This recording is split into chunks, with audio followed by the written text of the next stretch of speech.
7:02 p.m. Welcome to the October 28th, 2021 electronic meeting of the Environmental Commission. This meeting is in accordance with executive orders from the governor to effect social distancing and mitigate the spread of the COVID-19 virus. We intend to conduct this meeting similarly to an in-person meeting. However, please be patient if there are technical issues. Public comment will be via telephone only.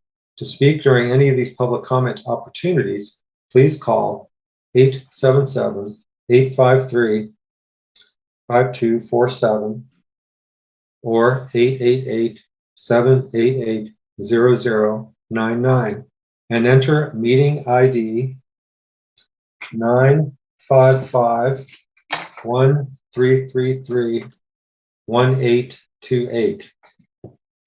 Again, it is meeting ID number 955-1333-1828.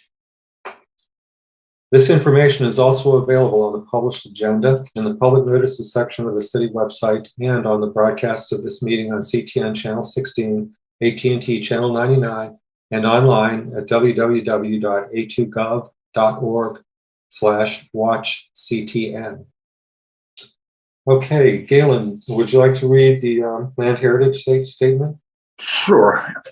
Land Heritage Statement. I acknowledge that the land the city of Ann Arbor occupies is the ancestral, traditional, and contemporary lands of the Anishinaabe, including the Odawa, Ojibwe, and Potawatomi and Wyandot peoples. I further acknowledge that our city stands, like almost all property in the United States, on land obtained generally in unconscionable ways from indigenous people. This taking of the land was formalized by the Treaty of Detroit in 1807. Knowing where we live, work, study, and recreate does not change the past, but a thorough understanding of the ongoing consequences of this past can empower us in our work to create a future that supports human flourishing and justice for all individuals. And that's the Land Heritage Statement.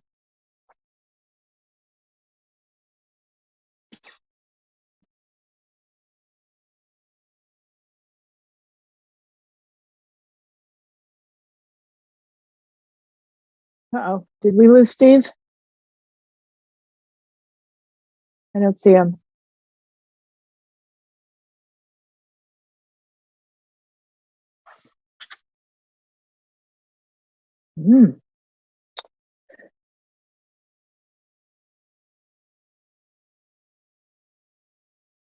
Approval of minutes, Rita? You want me to do the roll call? Yes. Oh, wait, you did the roll call, right? No, you didn't. I'm sorry. Please go ahead and do the roll call, Galen. Okay. All right. Commissioner Graham. Here. Commissioner Needham. Commissioner Needham. Councilmember Dish. I'm here from Michigan City, Indiana. Hi. Commissioner Gibb Randall. Here from Ann Arbor. Councilmember Griswold. Councilmember Griswold. Commissioner Callywart. Here from Ann Arbor. All right, we know Steve is here. Commissioner Mursky. He's not on here anymore. Right. Vice Chairperson Mitchell. Here from Ann Arbor. Right. Commissioner Vandenbroek. Commissioner Chris Vandenbroek. Sorry, had that unmute. I'm here. Thank you. All right. Commissioner Oriole. Here from Ann Arbor. Right. Commissioner Zane. Here from Ann Arbor. All right. And Commissioner Juno. Here from Ann Arbor. All right. We have a quorum. Thank you, Galen. So for those who don't know, I am the vice chair of the Environmental Commission and suddenly stepping in for Steve Brown, our chair. I hope that he'll be able to join us soon. I'm going to go ahead and ask for approval of the agenda. So moved. So moved. Approved. Any a second? Should we approve? Okay, thank you. seconded by Commissioner Gibrandal. And then next item is approval of our minutes from September. Anyone like to make a motion about the minutes? So moved. Moved by Chris Graham. Second? No second? Second by Shannon Gibrandal. Thank you very much. So the minutes are moved and seconded, and I will just suggest that we move on. Our next section is the public commentary. And I'm sorry I don't have the full script for this, but the public commentary is open to the public. Anyone who would like to speak to us at this time, we would ask you to phone in and use the number, I'll say 877-853-5247. And once you're in, you would enter meeting ID 955-1333-1828. And if you wish to speak, you would raise your hand by, I need some help, Galen, is it *9 to raise hand? Yes, I believe so. I always get them mixed up. *9, and then we will recognize you to speak, and you would speak by hitting *6. So I just got a message from Steve, there he is, yay. Returning. Steve, I just called for public comment. And I think I can turn it over to you or ask Galen if anyone is waiting to speak to us tonight. There are no calls on the line. Okay. Let's give it like 10 seconds. Sure.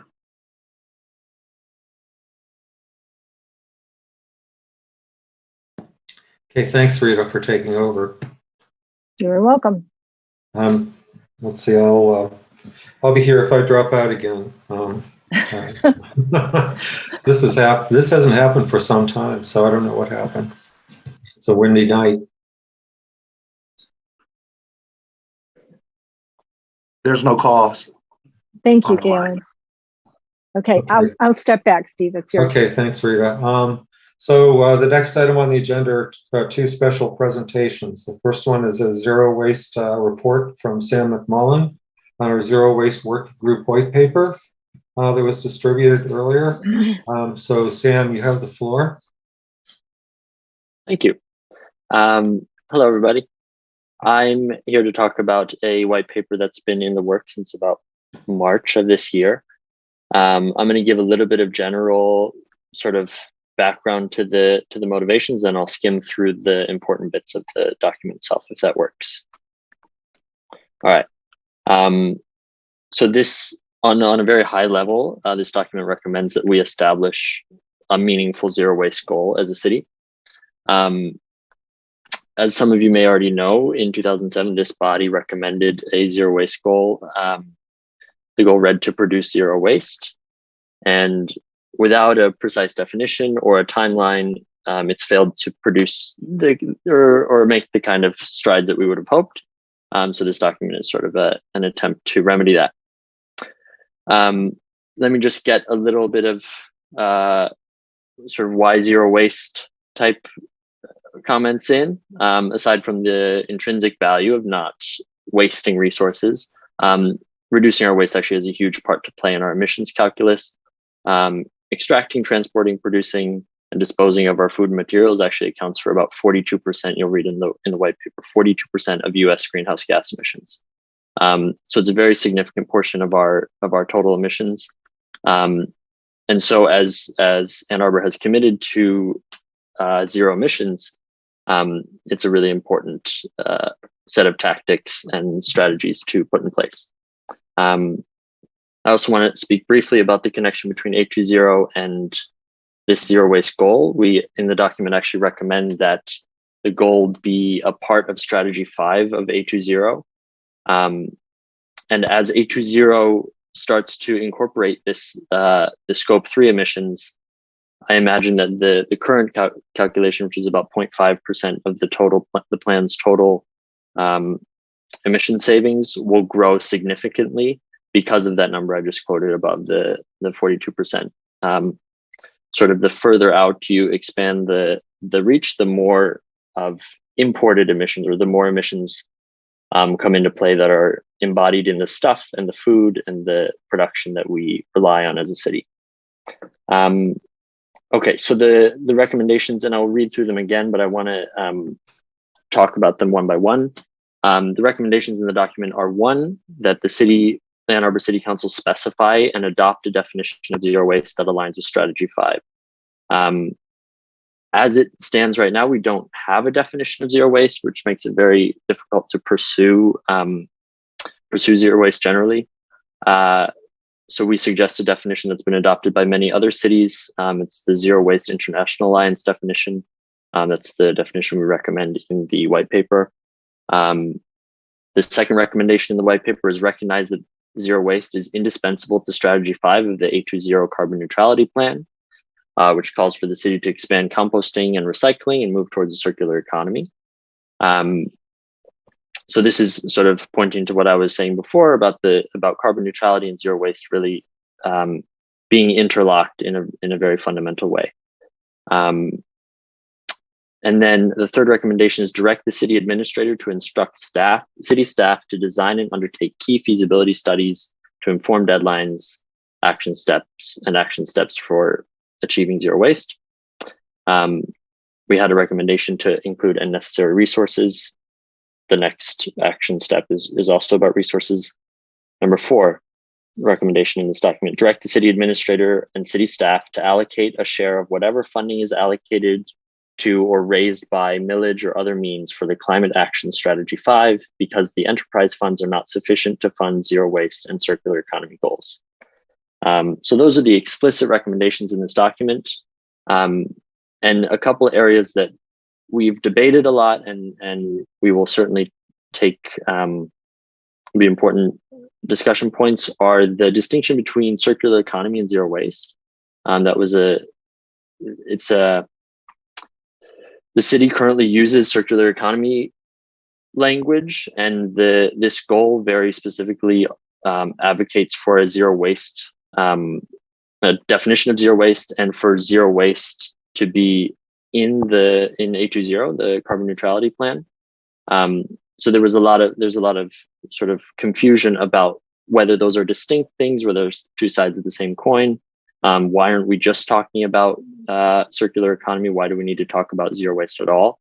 Really important discussion section. We talk about it in the white paper a little bit, but that's just something to keep your eye out. The other important thing to pay attention to is the timeline. There are sort of two ways to go about this, assigning a timeline. One would be for the Environmental Commission or City Council to pass a timeline to the city administration and say, this is what we want to do. Tell us what you need to get there. The other option would be to say, we're trying to get to the city administration, we're trying to get to zero waste. What's a reasonable timeline? What do you need to get there? So those are points that are left unresolved in the white paper, and hopefully we can get some resolution around them. I'm going to share my screen briefly, and while I'm doing that, I'll take any clarifying questions at the moment before I get into the important bits of the doc.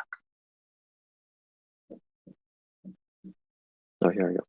Okay. All right, thanks, Sam. I think I'll make a comment at this point, and that is that these are, a concept such as zero waste goals or circular economy is just an overarching general concept. I think what's going to really define the city's goals are goals. With us, the city used to have a sustainability dashboard. I think if we can reinstitute that practice, and if we can have goals, and with intermediate goals that are SMART goals, I think it doesn't matter whether we call it circular economy or zero waste. But I want to emphasize the fact that the user, the actual waste generators, they can see what zero waste is, because they when they dispose of anything, they see the landfill, they see their trash cart, they have their compost cart, and they have their recycling cart. And beyond that, it's an act of faith. But in order for all the residents to monitor their own practices, so their own behaviors, I think it's important to make that apparent at the point of use of the whole system. Where people put things into their carts, as well as businesses. So I just want to say that up front. So go ahead, Sam. All right, if I might, just two things on that. In my everyday life, I run a little nonprofit called Live Zero Waste that deals with exactly what you're talking about, Steve, trying to get people to live a zero waste lifestyle. And you're absolutely right. It's a particularly sticky concept for the general population. It's something you end up thinking about a lot, and it's very obvious, it's very tangible. And especially coupled with that statistic that I brought up of 42% of our emissions being in the materials economy, it's a very important thing to get across, that a lot of our carbon footprint actually happens from the stuff we buy and the way that we deal with materials. The other thing that I wanted to mention, because Mike isn't here and I'm sure he would want me to, and it's a really important point. This is not in any way meant to be something that a problem that we're passing off to consumers. I don't think anyone here would argue that we don't have a massive problem with the amount of resources we extract and consume, but a lot of the responsibility, in fact, much of the responsibility falls to producers and large organizations like the City of Ann Arbor. So this is something that the zero waste goal should be seen as a systems level goal rather than a goal for individuals. I'm not saying that you were suggesting that, Steve. I just want to be crystal clear on that bit. Okay, so this is the document. Can everyone see my screen? Are we good to go? Nice. So I'm just going to read this first paragraph and then bounce through the rest of it. On July 7th, 2007, the Ann Arbor City Council adopted the city's first zero waste goal. Thank you, Environmental Commission.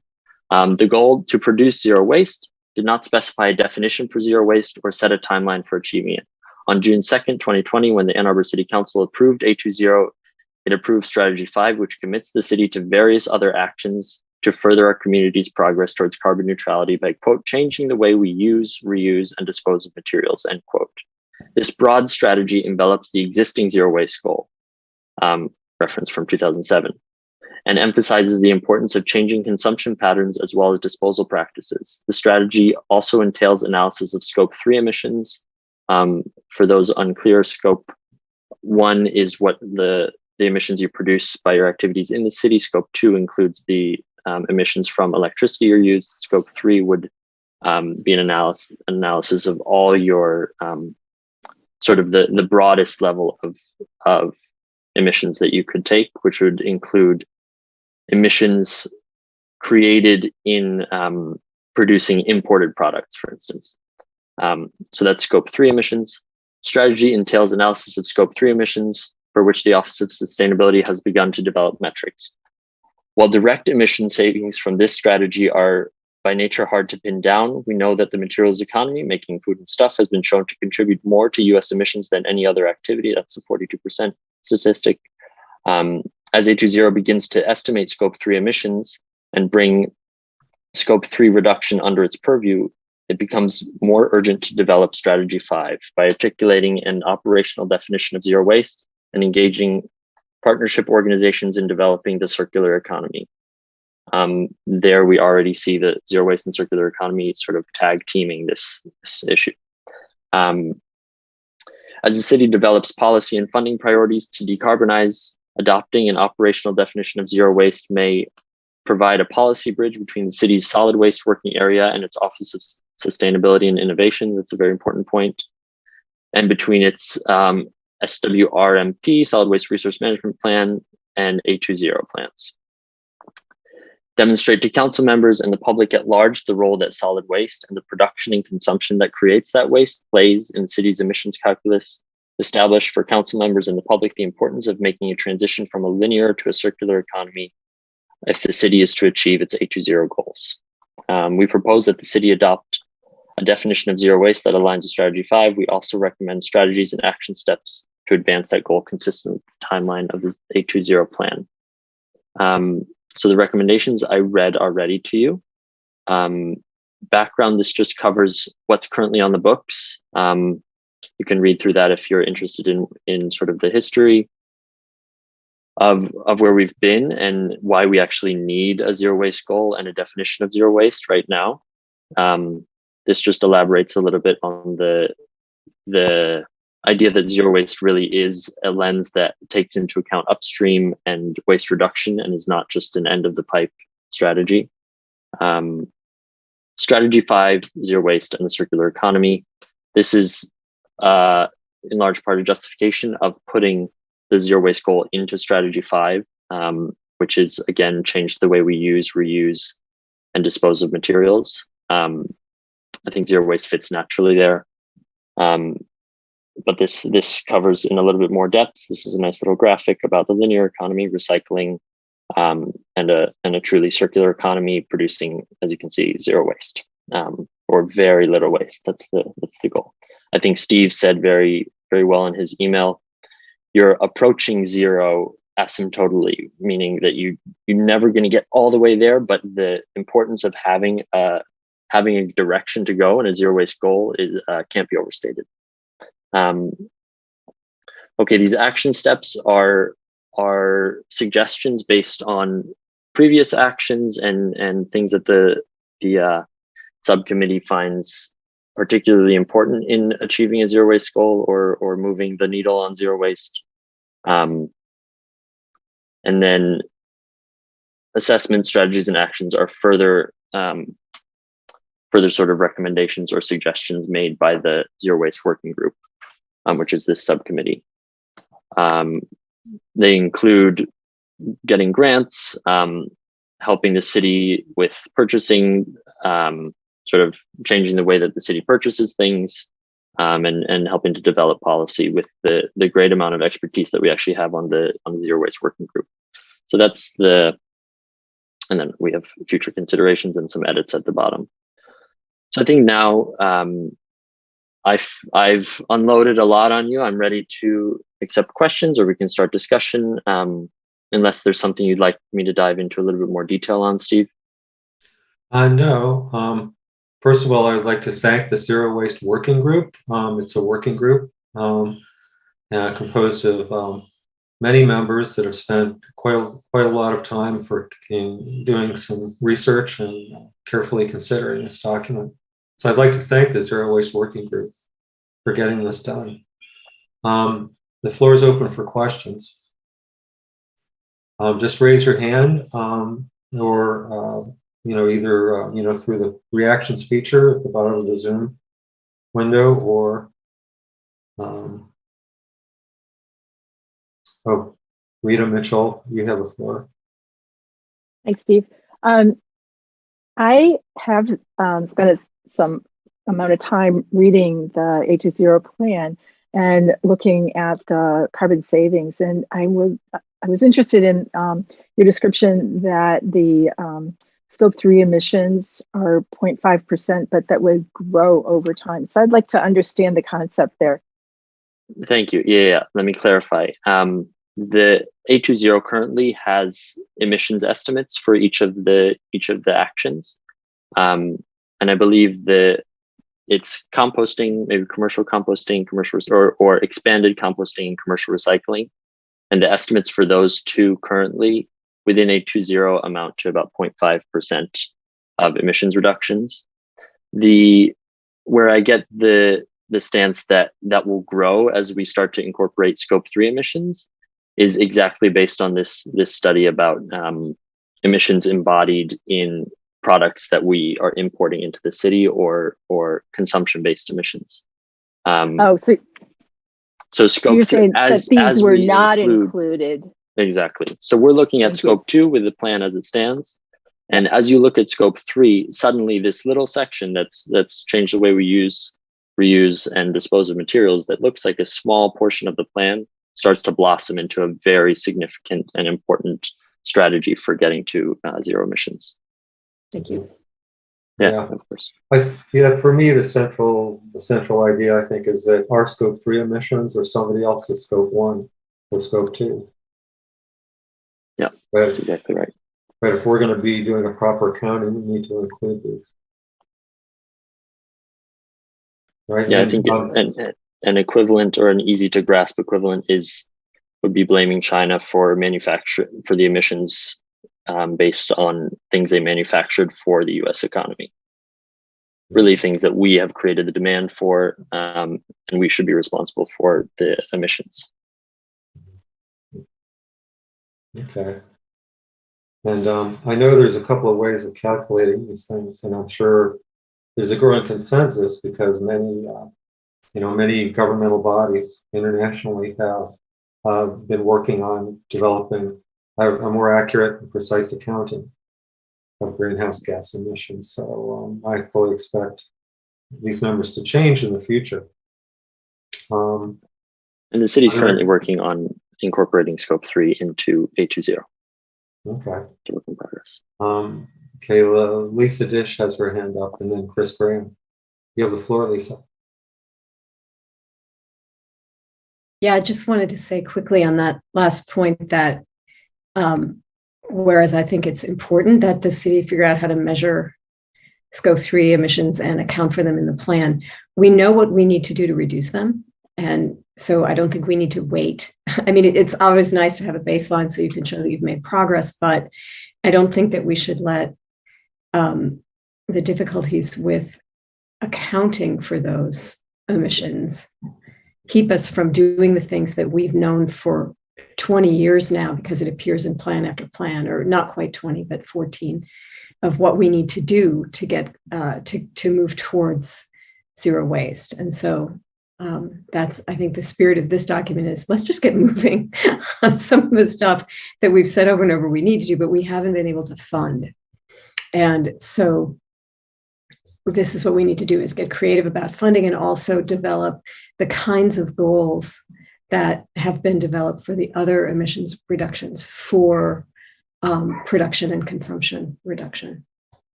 Chris, you have the floor. So the Recycle Ann Arbor Reuse Center closed on South Industrial on a key bus route more than a year ago. And they're talking about opening a site way out on Jackson Road sometime in the future. If we're serious about reuse, and I certainly took tons of stuff there.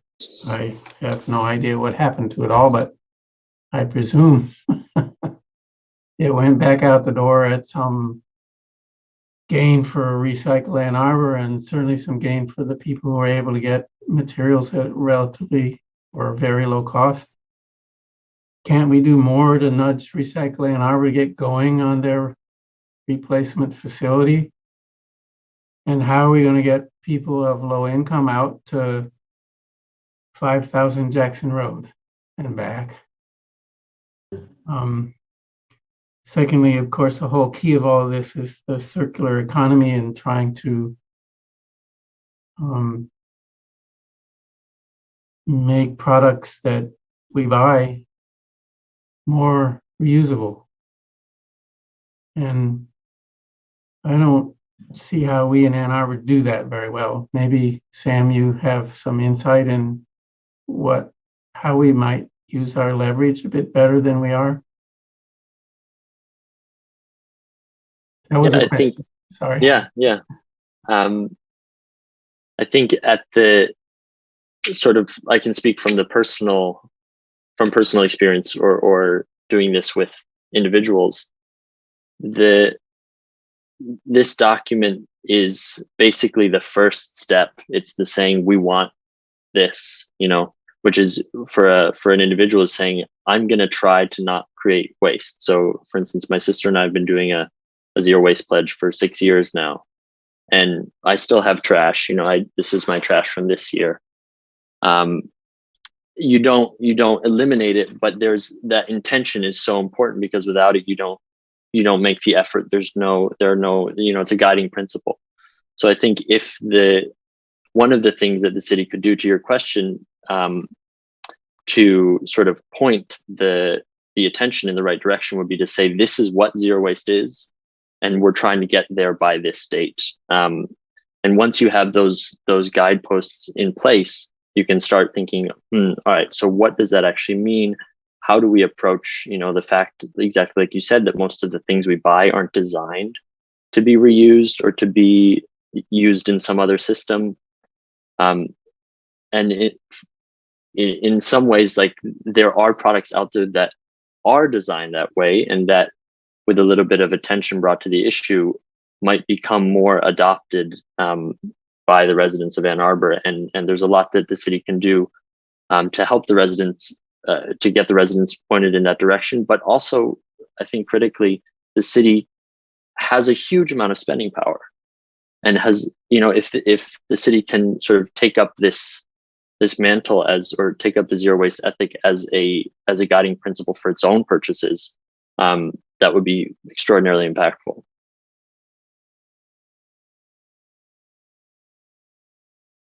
I don't know if that got to the heart of it. Yeah.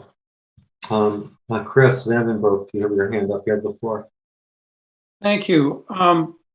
It might be helpful to point out that the subgroup did a lot of work on trying to figure out, should we put a SMART goal in this document, or a number of steps, and make them crisp and clear to everybody, or should we simply treat this document as a first step and say we want the overarching goal of going to zero waste? And I just would go on record as saying I'm a proponent of saying we need some kind of an overarching goal that says, well, we want to get to zero waste by some date. Otherwise, in my business experience, stuff doesn't get done. But I just want to offer that up, that's been a debate among the subgroup, and maybe Lisa, you have some things to add to that. But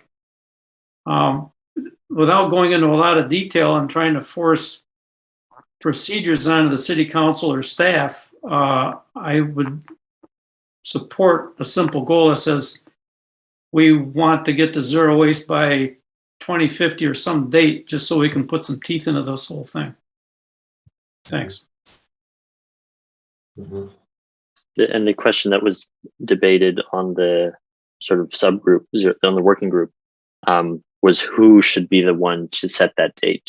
It's clear that a goal without a date is pretty useless, because we've had a goal since 2007 and not much has budged in terms of diversion rate or many of these issues that we've been coming up against. But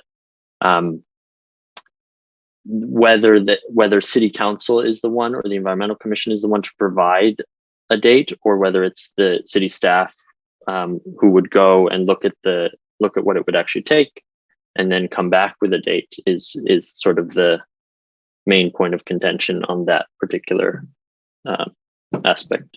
And it's undecided in the white paper as it is. Correct. Okay. John Calloway, you have the floor. Yeah, just picking up on that, Sam, and thanks for bringing this forward. So I understood what you just said is like, that's not defined, but as I read this, it seems to be kind of putting it on the city staff. And like with many things that we discuss and relates to city staff, I'm wondering, and I've only been partially involved with the work of the subgroup, but what's been the engagement and what's been the discussion with city staff about charging them with this responsibility? I mean, I agree, since 2007, we don't have one, and I'm all for smart metrics, but that's why I've spent kind of more of my time on the circular economy metrics initiative to kind of identify something and be able to kind of move forward with something specific. But I guess the main question I'm trying to bring forward here is, what has been the discussion with city staff about this recommendation? You're absolutely right. Sorry, I should have said, as it stands in the document right now, it is on city staff. You're totally right. Lisa, I think you're ready to field that question though. John, Do you have any follow-up question, John? No, if we want to, move to that feedback, I think that's a critical part of this in terms of my read of what we can do and where we can go. Yeah. All right, Lisa, you have your hand up. You have the floor.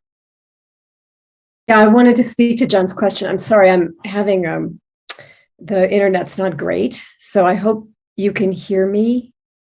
You guys were breaking up for me. I can hear you. Okay.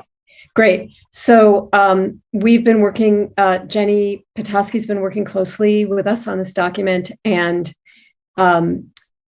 we will not be able to have a thorough staff discussion until the new resource recovery manager comes on board and gets her feet on the ground. And she's coming in on Monday, I think is her first day of work. And I have spoken with Dr. Stultz about this, and she is very, very much open to the idea that a definition of zero waste would be a useful, well, let me put it, she's extremely open to the idea of elaborating strategy 5. She thinks a definition of zero waste would be a great part of that. And of course, John, the work that you and I and Jenny are doing with the metrics for the circular economy, plus the whole plan of incubating the circular economy, are all part of building out strategy 5. And so I think that I think we should take, I think because all the staff who would be relevant to this decision aren't yet on board, we don't have a clear answer as to whether they would take kindly to our saying, well, let's just throw 2050 at you and see what you make of it. Or if we could give them a list of strategies that we cull from various documents or from the strongest of the many documents, because there hasn't been linear progress towards smart thinking about zero waste. To kind of it's in some, and then it's backgrounded in others. So Sam dug up a really great document, the Waste Not report, that I think is probably the strongest in terms of thinking about strategies. So we could give them the list and say, prioritize these and do whatever you need to do, commission or conduct feasibility studies to see what it would take money-wise and time-wise to make these a reality, and in what order we should develop them, and set the overall date after thinking through some of the steps, because much of this is, no surprise, incredibly logistically complicated. It has to do with trucks and alleys and containers and drivers and routes, and some containers are one thing and other containers are other things, and it's massive.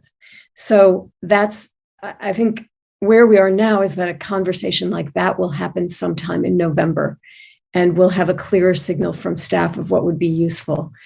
But I do think that a resolution coming from us and City Council about a definition of zero waste and some approach to strategies, maybe a date, maybe not a date, but just a clear thing of this is a priority for funding as funding is coming in, I think is a very useful thing right now. All right, thanks, Lisa. Any other questions or comments? Rita, you have your hand up. You have the floor. I just want to understand this concept. So in a way, if this is really, really successful, would the reuse, so the reuse center I could see being in place, but what about the MRF? If it was like ultimately super, super successful, doesn't it mean that we wouldn't need as much of a material resource facility? Is that where we're going? That would be an incredible problem to have. Yeah, I agree. I'm just wondering about the, what happens in the long run and where we see it going. Yeah. Well, we're taking other communities' waste in at the MRF too. And so I don't know that they will be as quick as we are to innovate. And that would also be a terrible problem to have.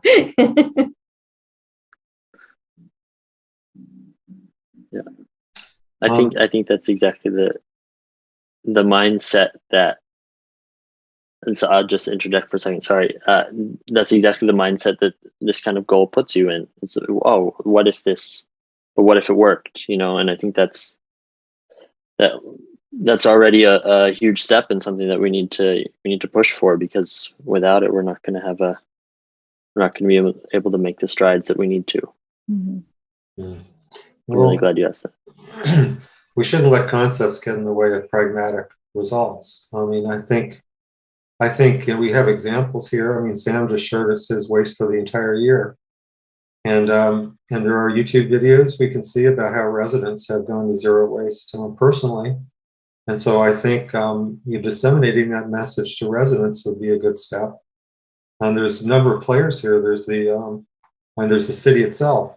What can the city do to become a zero waste organization? And then there's what can we do to help residents become zero waste? And then what can we do to help various commercial entities to get to zero waste? And I'll just interject that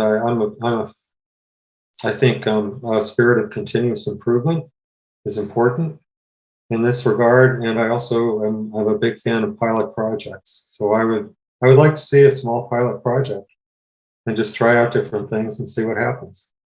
You know, I think that has a lot of benefit.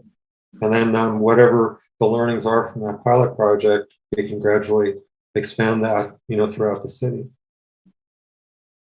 So, Chris, you have your hand up. So, isn't it really the stuff that goes in the trash bin rather than a recycle bin that we want to deal with? Or, for heaven's sakes, the construction waste bins? Mm-hmm. I don't foresee recycling ever ending. There will be many materials, and probably more, that are recyclable if we do this right. Mm-hmm. That's my thought. Yeah, that's correct. Yeah, I think so.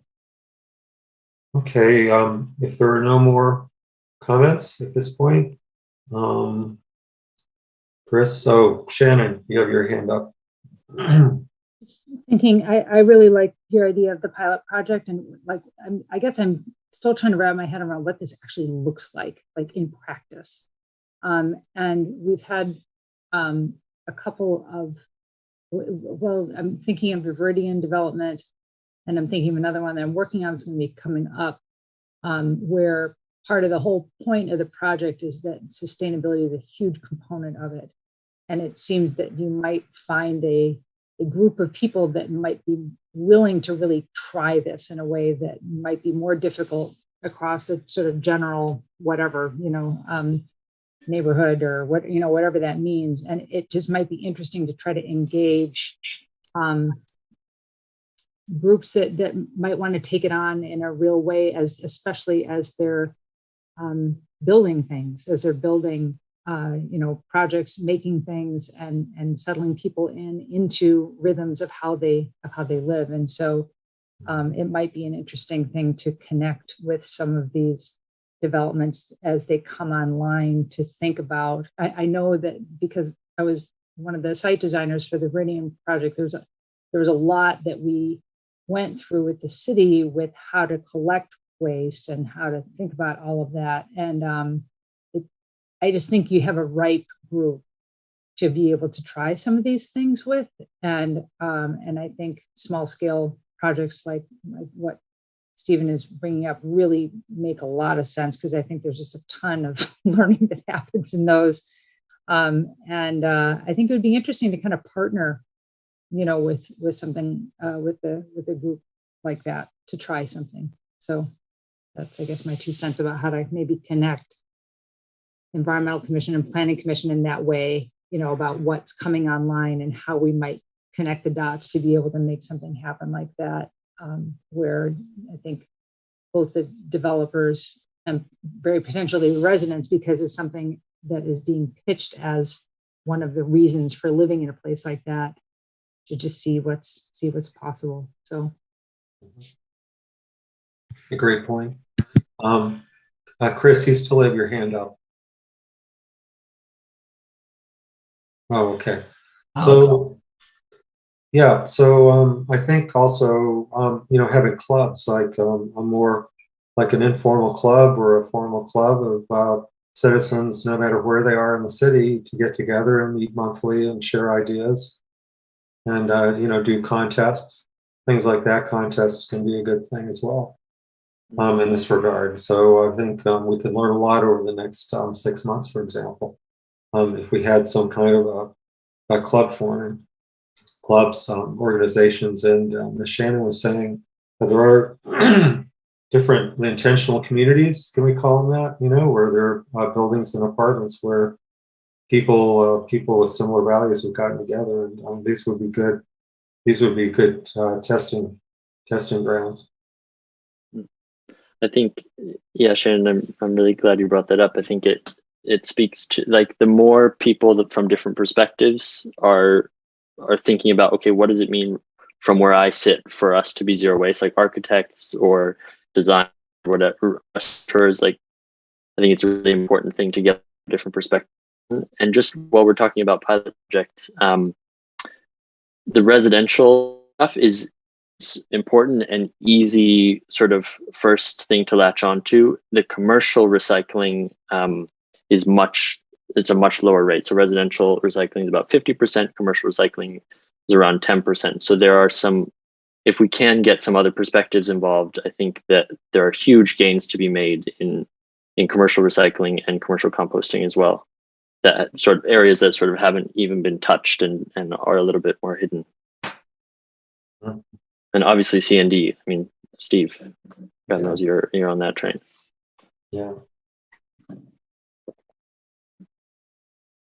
Okay.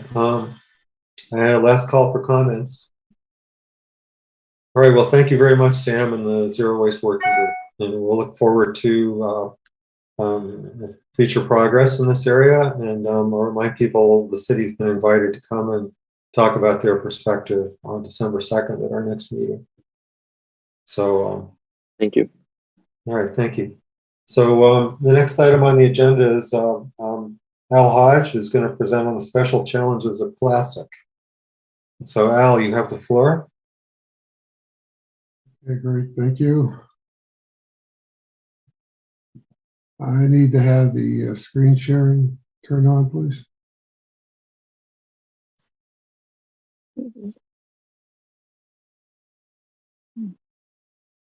Okay.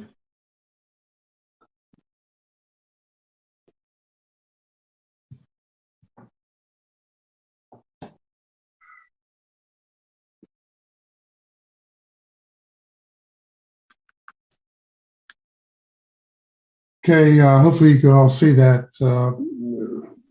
I'm Al Hodge. I've been in the plastics industry for 47 years, across just about all aspects of it, from corporate management to engineering, design of machinery, processing, as well as design of final plastic products. Refuse Plastics is simply the name of this presentation. My business is the Hodge Plastics Group, and I'm based here in the Ann Arbor area. Just to run you through some numbers, the plastics industry is the third largest industry in the United States. It contributes about $451 billion annually to the U.S. economy, and it's been doubling in size every 15 years since the 1950s. Employs quite a few people. There's about 16,000 plastic facilities across the United States. In 2020, plastics generated about 42.7 million metric tons of product in the United States, which is about 286 pounds per person. Yet we only recycle overall about 9% of the plastics. Just for your educational purposes, there are two forms of plastics. One is a thermoset, which is not recyclable. That would be your plastic handle on your frying pans. It's high temperature items. Your PEX pipe, which is your water piping that you're seeing now, that is a cross-linked high density polyethylene, which turns it into a thermoset.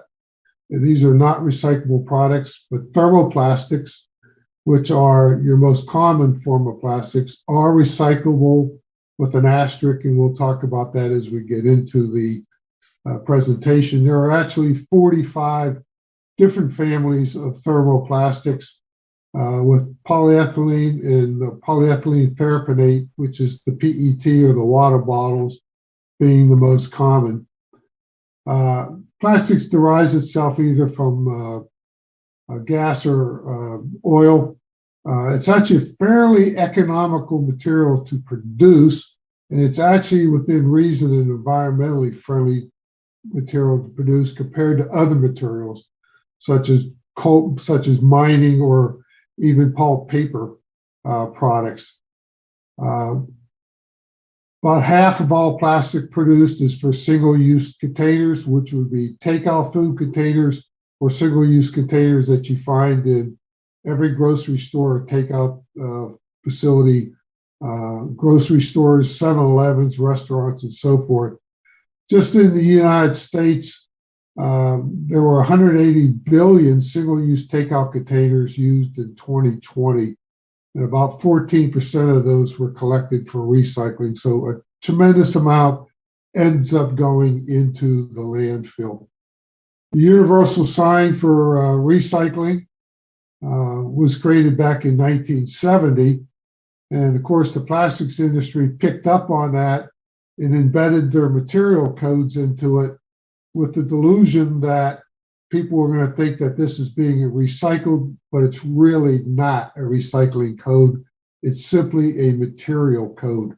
And there are 7 codes here in the United States. If you were to go to China, there's 144 codes in their process. Here we only recognize 7, 1 being the PET, 2 is high density polyethylene, 3 is vinyl, 4 is low density polyethylene, 5 is polypropylene, 6 is polystyrene, and 7 is that great catch-all other. These were developed by the Society of Plastics Industry, which today is the Plastics Industry Association, but they're all monitored and controlled by the ASTM. Just to run through. Excuse me, Mr. Hodge, your slides are not advancing, and I think that is something you want. They're not advancing. Yes, that's correct.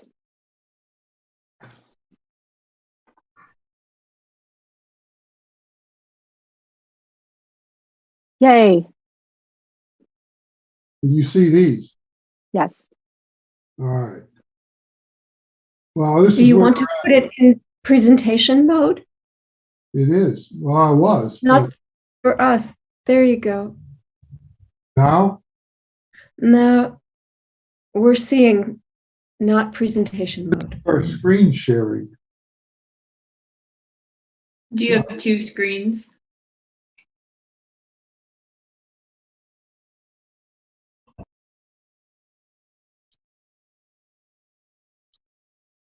Can you see this? We see it, but we see all of them. We see a left side of your, what is your full deck? How about now? You hit the right button, but it's not. Can you switch to slideshow? Is that an option for you?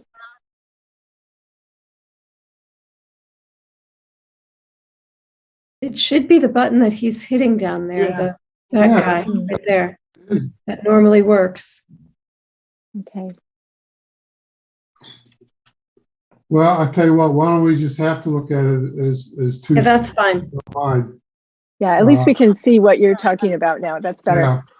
Okay, so these are the 7 codes that I was talking about, and these were created by the Society of Plastics Industries to give the illusion that plastic is being recycled when in fact it's really not. It was a PR campaign, been recognized as one of the most successful PR campaigns ever in American history. Let's start with the most common plastic there is, and that's polyethylene terephthalate, which is the #1 plastic. This, of course, is used in your water bottles, juice containers, takeout containers. This little slide up here above this water bottle is what's called a preform. This is how all water bottles start out. They start out as an injection molded part, goes into a machine called a stretch blow mold, and then through heat and pressure, it gets blown into a bottle. One of the biggest companies providing this machinery is a company called Sidel. They actually have the technology to make 60 to 90,000 bottles per hour on these machines. So if you take a plant and you put 30 or 40 machines in, you can see the amount of volume of bottles that can get created in a very short period of time. Second most volume used plastic is high density polyethylene. That's your milk containers, iced tea containers, a lot of fabric softener containers or laundry detergent containers as well. The next volume is polypropylene, which is actually a very versatile plastic. It's a lot of bottle caps of polypropylene, but it's also made into a lot of containers, especially you'll see it in your freezer compartments with heat up materials that could be microwaved, like Bob Evans mashed potatoes or even ice cream for freezers. Unfortunately, this material, although it's very common, especially in yogurt containers, probably 80% of all yogurt containers are polypropylene. It's very seldom recycled. And the reason for that is it's hard to separate this plastic at the municipal recycle facilities. And also there's limited market, limited people recycling this product because the volume is in PET and high density. About 1% of all polypropylene is being recycled right now. The second tragic material, as I like to call this, number 6, which is polystyrene.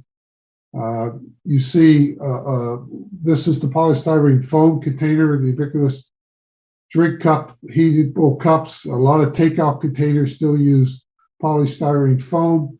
Less than 0.5% of all polystyrene foam right now is being recycled. It's simply going into the landfill. It's one of those materials that could be, and I have a little bit of news on that coming up in a presentation, but it's one of those ones you really want to avoid. So essentially, 3, 4, 6, and 7 have no markets for recycle. Technically, you could recycle all plastics, but you have to have a market for them so they could be reused in some form, and there's just basically no market for them. About 94% of Americans favor recycling, yet we're still stuck at about 9% of all plastics being recycled. I had a meeting last week with a group called Dart Container. They're out of Mason, Michigan. They're about a $3 billion organization. They're one of the largest producers of polystyrene, both solid and foam phase polystyrene containers. They also do some other things like polypropylene, PET, and PLA. They will offer service where they'll come around and pick up polystyrene containers, and they take them over to their Indiana facility and recycle them. Now, they do pick up at the Murph facility, or the little recycle facility we have here in Ann Arbor, on the styrene foam, even though they don't make that particular type of foam. The reason why I contacted them to sit down with them is that I was at the Oktoberfest in Saline several weeks ago, and they were using number 6 polystyrene containers for their drink glasses for the beer. I was actually a volunteer there helping with the Main Street people. All these containers were thrown in with the trash, which then just simply got taken to the landfill. Absolutely nothing was recycled at that facility. So I made a presentation to the city. I sat with the Saline Environmental Commission, and I've also had a presentation with the Washtenaw Environmental Commission on why are there no guidelines at large events for recycling plastics, especially when there are sources that will come and take this plastic and recycle it. And I mean, the answers back were very disillusional. Main Street just simply said, look, we didn't have time. We ran out of time. We couldn't prepare. Washtenaw had said that, gee, we're busy doing other things. And it's kind of that's part of the tragic story when you talk about recycling and zero waste. We just haven't put the time and effort in to put a plan in place to recapture these products. So all those containers from the Oktoberfest in Saline are sitting somewhere in a landfill somewhere, and they had record attendance at this thing. This just shows you a little bit of the growth of plastics.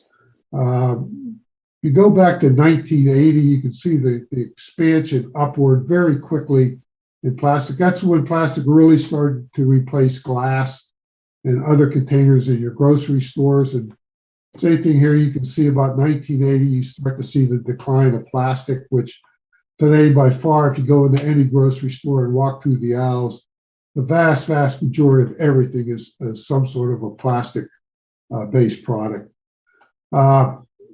Some of the stats here, just to talk about, United States, we use about 1,500 plastic bottles per second. Plastic bottles are about 29% are recycled right now, but it still means about 22 billion gets sent to the landfills. And PET bottles, no one's for sure, but it's estimated it takes 500 to 1,000 years to decompose properly. So if you guys go back and think about that, if the Pilgrims had water bottles when they landed up at Plymouth Rock, they'd still be laying on the beach up there at Plymouth Rock. Polystyrene, USA throws about 25 billion polystyrene cups away every year. And of the plastic bags that are used, only about 1 in every 200 bags get recycled. PET that does get recycled, there are some that can go back into bottle production if it's kept very pure.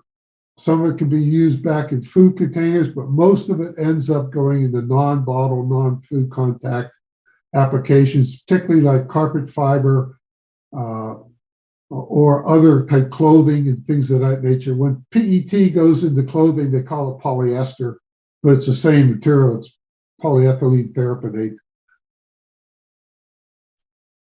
Again, the whole recycle process is not simple. It takes a lot to separate the material with the MRF. You have to have a facility that can take it in, then wash it, repelletize it, clean it, repelletize it, and have a market to sell to. And unfortunately, right now in the United States, it's cheaper just to take it to the landfill than it is to recycle it. And that's why a lot of plastic ends up in the landfills. And in the recycling stages, you have to figure out how to sort it, how to identify it, wash it, get it ready into some sort of a form that you can extrude it and filter it out. I put this picture in here because that's probably one of the nicest sorting facilities you're ever going to see. Most of these are actually fairly rough environments to work in. They're typically not environmentally controlled. So they're hot in the summer, cold in the winter.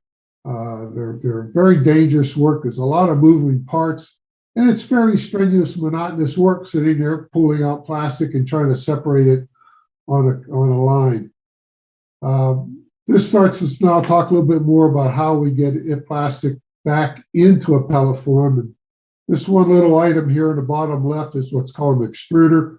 This is where plastics gets fed in and pushed down this barrel through heat and pressure, and out comes pellets at the other end if it's set up right. And this is where I spent most of my career at, working in the extrusion part of the plastics. Looking at what's going on outside of the landfills, we know that there are a lot of plastic in the oceans right now. About 8 million tons of plastics are flowing in the ocean every year. It's a situation that's almost to the point of being overwhelming how much is going into the ocean. And we typically categorize all plastic pollution, just not the ocean, but by micro, meso, and macro. And there's also a category now called nano. If you're wondering about the plastics in the ocean, these countries, China, Indonesia, Philippines, Thailand, and Vietnam, are the leading contributors to the ocean contamination. But the United States, I think, ranks about number 7, so we're up in that area as well, where we put about 750,000 pounds annually into the ocean, one way or another. So we know that plastics are doubling every 10 years, which is a tragic outcome for us. Plastic food packaging is the second most common trash item collected on a beach. And oddly enough, cigarette filters are actually, which is a plastic, by the way, that is a fibrous plastic, is actually the number one item found on beaches. In 2020, there were a number of tests run here in the United States and in Canada. It's found that about 94% of all tap water in the United States contains some sort of a micro to nanoplastics. The study in Canada found about 2/3 of all water bottles, the water themselves, contains nanoplastics. Here we have a status saying about 93. And what that really means is that inside of each of us right now, there's probably about a credit card size worth of plastics floating around in your body from drinking out of these containers. We don't know yet the long-term effect of that, but no one's really got any belief that it's beneficial. This picture of this guy right here is down in Houston. It's along the canal. There is, if you ever get to Houston, you should go down along what's called the Houston Canal. It's the petrochemical capital of the United States. It's where all the chemical reactors are, from DuPont, to Dow, to Monsanto, BASF. That's where everybody's making their plastic product. This is the plastic that they found in the waterway right outside these plants, although they designate themselves as being environmentally safe organizations, but yet they dump, maybe not directly, but one way or another, put a lot of plastics into the water. The Huron River, the 28 tributaries to the Great Lakes, the stream contributaries, Huron River has the highest level of microplastics of any of them. And about 70% of those microplastics come from synthetic clothing, the polyesters, nylons, and acrylics as well. So we know that we produce a lot of plastics. Again, when we look at possibilities for recycling and where it's coming from, plastics it continues to grow the production of about 3 to 4% annual growth rate. Here in the United States, the largest plastic polluters are the PepsiCo and Coca-Cola. And worldwide, Coca-Cola is number one due to their use of PET bottles and the amount that they actually produce, which are staggering amounts for it. We know there's a market for PET or recycling for PET in high density if we can just get it to go. But part of the problem here is that virgin, for instance, high density polyethylene natural right now sells about 60 cents a pound. The recycled content adds about another 20 cents a pound. So if you were trying to reincorporate high density back into your product, you'd be paying about 80 cents a pound to use that material. And now, you put yourself at an economical disadvantage in trying to regrind back into your product. The only way you're going to probably get that is if you do it through legislation. There are some alternatives to the regular recycling efforts, and there is a technology called pyrolysis, which is a low burn. It's a very low carbon footprint, and it turns the plastic back into a usable diesel fuel. There are a number of these plants in use right now in Europe. There's only a handful here in the United States, but still, even if you were to start building these, you need about 600 of them to handle just about 6.5 million tons of plastic waste per year, which is far short of what's really needed into recycling plastics. PLA, which is polylactic acid, gets a lot of play right now because it's the cornstarch material, which is being called as compostable. It is not biodegradable. It is designated as compostable. It's actually a number 7 code. This material does have a tremendous large carbon footprint. It is corn-based. It takes a lot of carbon to process the corn. It is nitrates go into the waters from the fertilization of it. It takes a lot of high heat to process this material. It's hygroscopic, so you have to dry it. It dryers that run about 170 and 190 degrees F for 6 to 8 hours, which are either electrically fired or gas fired. Then it's very difficult to compost. It takes about 140 degrees F with a moist water base to get this to decompose. Actually, the Ann Arbor compost facility actually does a pretty decent job with it, but it's a difficult material to separate. It's a very difficult material, especially if it gets contaminated with other actual true polymers. It can contaminate those polymers in it. So I think to me it's a rouge.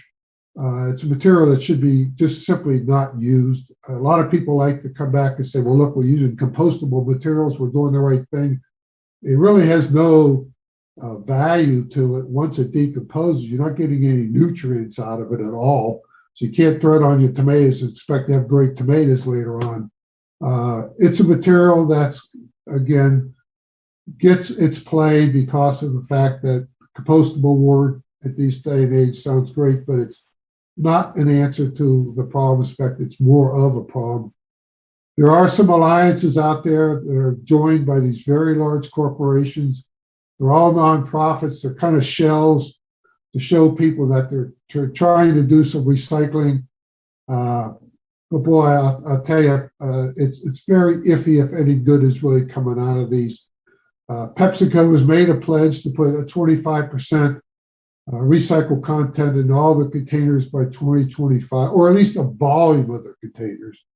And they also pledged to do some recycling compostable material. So we have some single companies out there that are trying. I don't want to make it sound like everybody's not trying, but it's just a very minor effort to what really has to be done. Steve asked me if there's any legislation out there worth noting to try to control plastic. There's a lot of legislation floating all around this country. You see some pretty aggressive stuff out in California where they're demanding 25%, a 20% recycled content. And there's also some bottle deposit laws now coming into effect on water bottles. Here in Michigan, though, there is this solid waste law bill, part 115, that's gone through the House and it's being considered by the state. And it's essentially trying to promote more recycling and reduce of landfill waste. We'll see where it goes and how it comes out.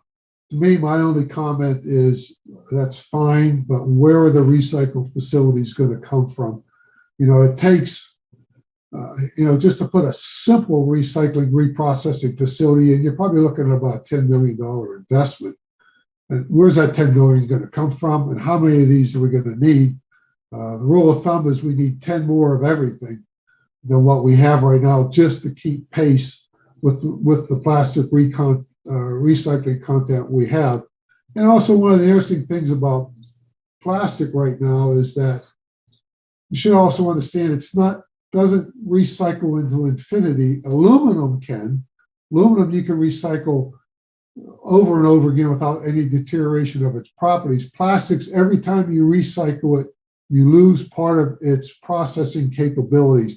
It actually starts to deteriorate in its impact capabilities, its clarity. So now you have to add other chemicals into the process, clarifiers, impact modifiers, colorants, things of that type of nature, just to try to get the plastic back into some sort of usable form.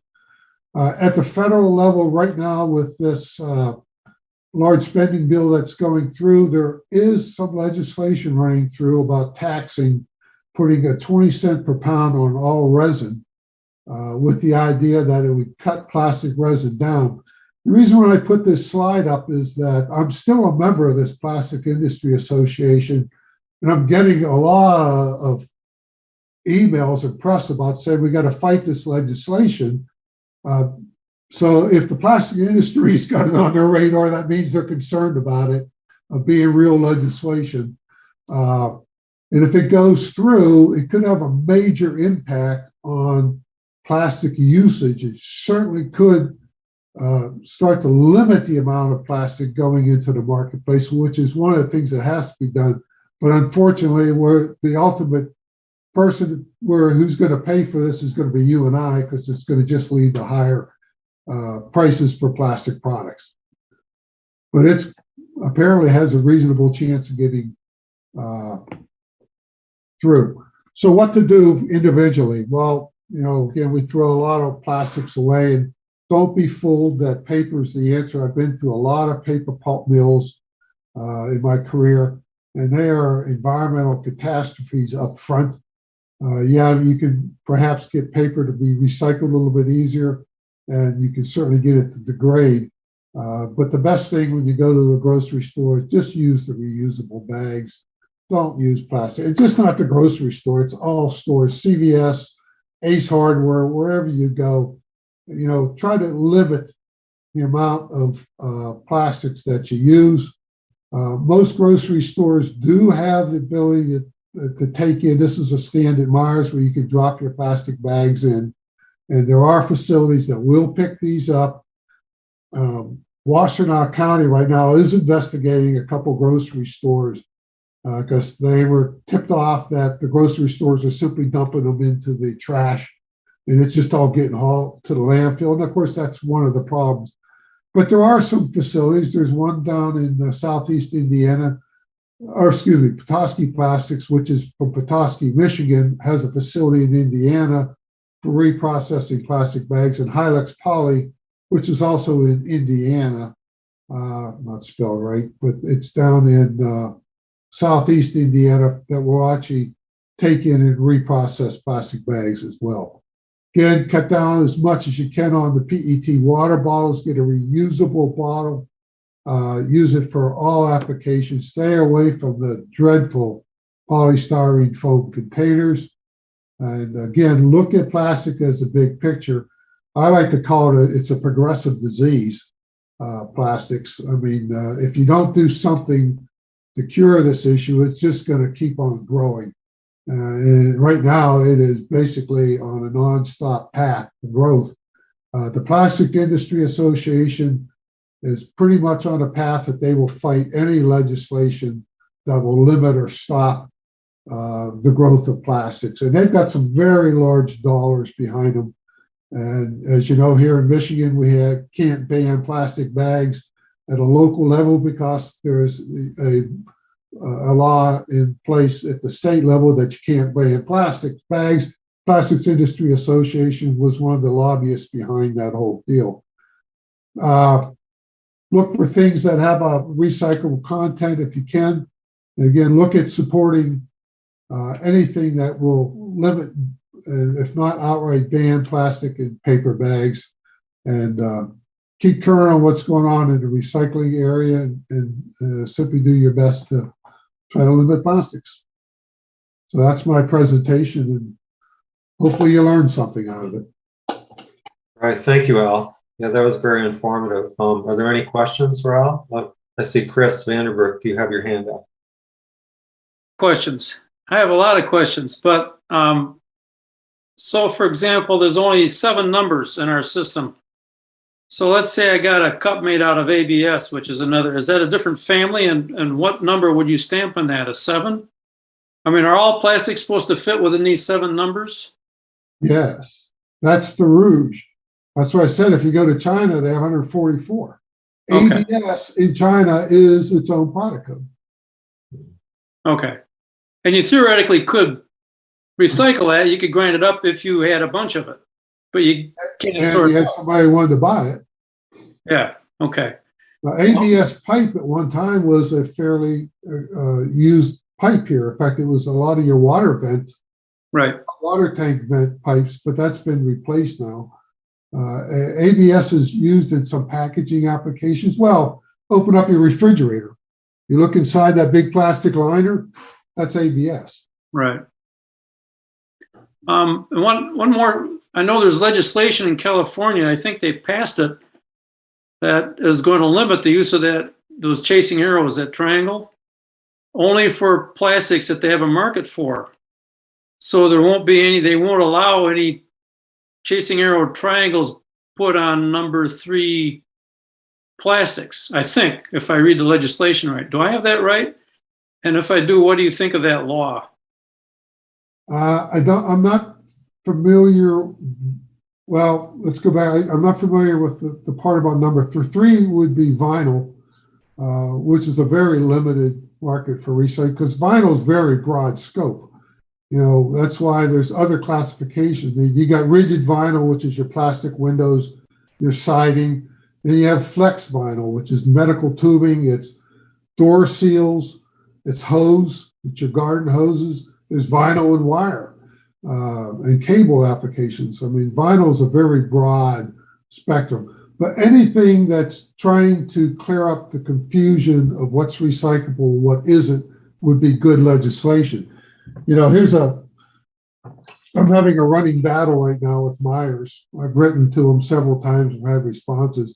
Here's peaches in a aluminum can, which can be recycled. Right.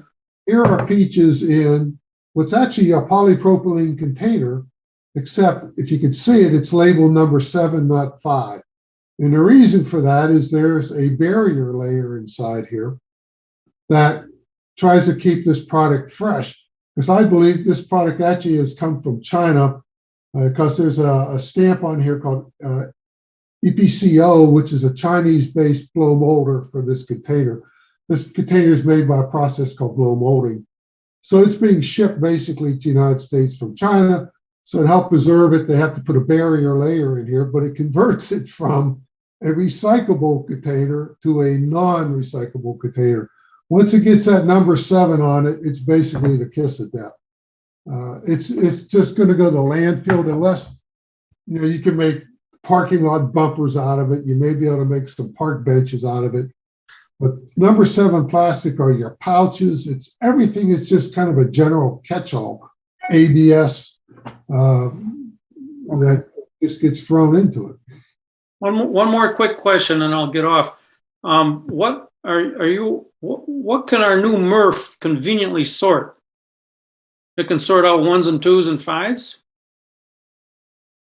Or what else can it do? Something froze up. Yeah. Al? You're frozen.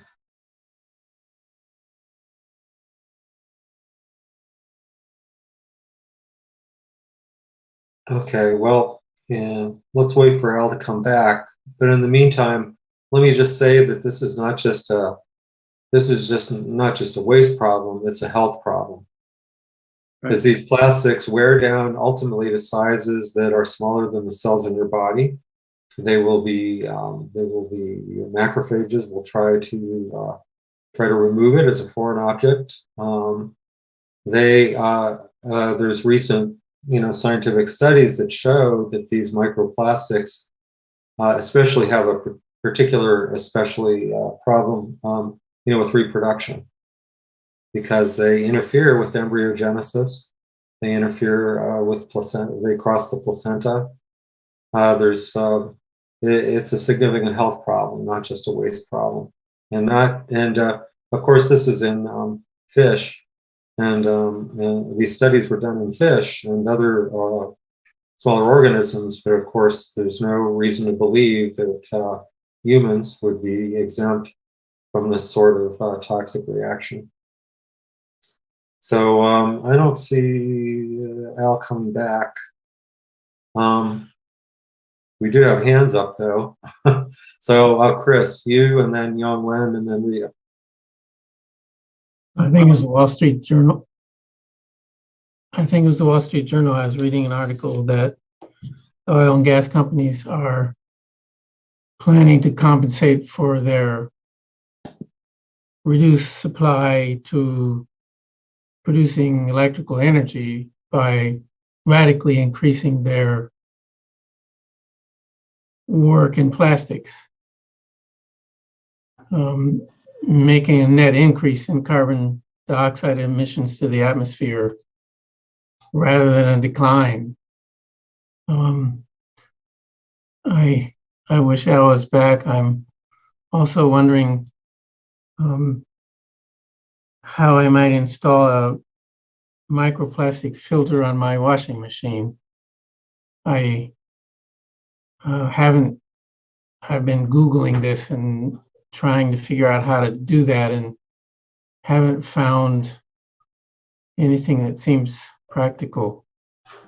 But the idea of ingesting those kinds of plastics to the degree we are unknowingly already is pretty striking. Chris, is it possible to put a pantyhose or something like that, or a stocking on your drain, you know, like the spout that goes out from your washing machine to catch those plastics? I would guess they're smaller than that. Galen, and another interesting question about that is, okay, you're filtering them and presumably it'll plug up pretty fast. And then of course you don't wash it off in the sink. What do you do with it? Vacuum it or something? Well, I can speak something to that. For a couple of years, there have been these balls. I think they're made out of plastic that you can put in your washer that will bind up some microplastics. But that's that's not a real solution. That's not a real solution. I mean, my solution is I just don't buy synthetic fibers. And if you buy natural fibers, you won't have a problem like this. But it's hard to avoid with socks, anything, like with socks, underwear. That's the hardest thing because almost everything has some in it. You can buy cotton shirts and t-shirts but nearly everything except wool sweaters and cotton t-shirts has synthetic fiber in it now. Yeah.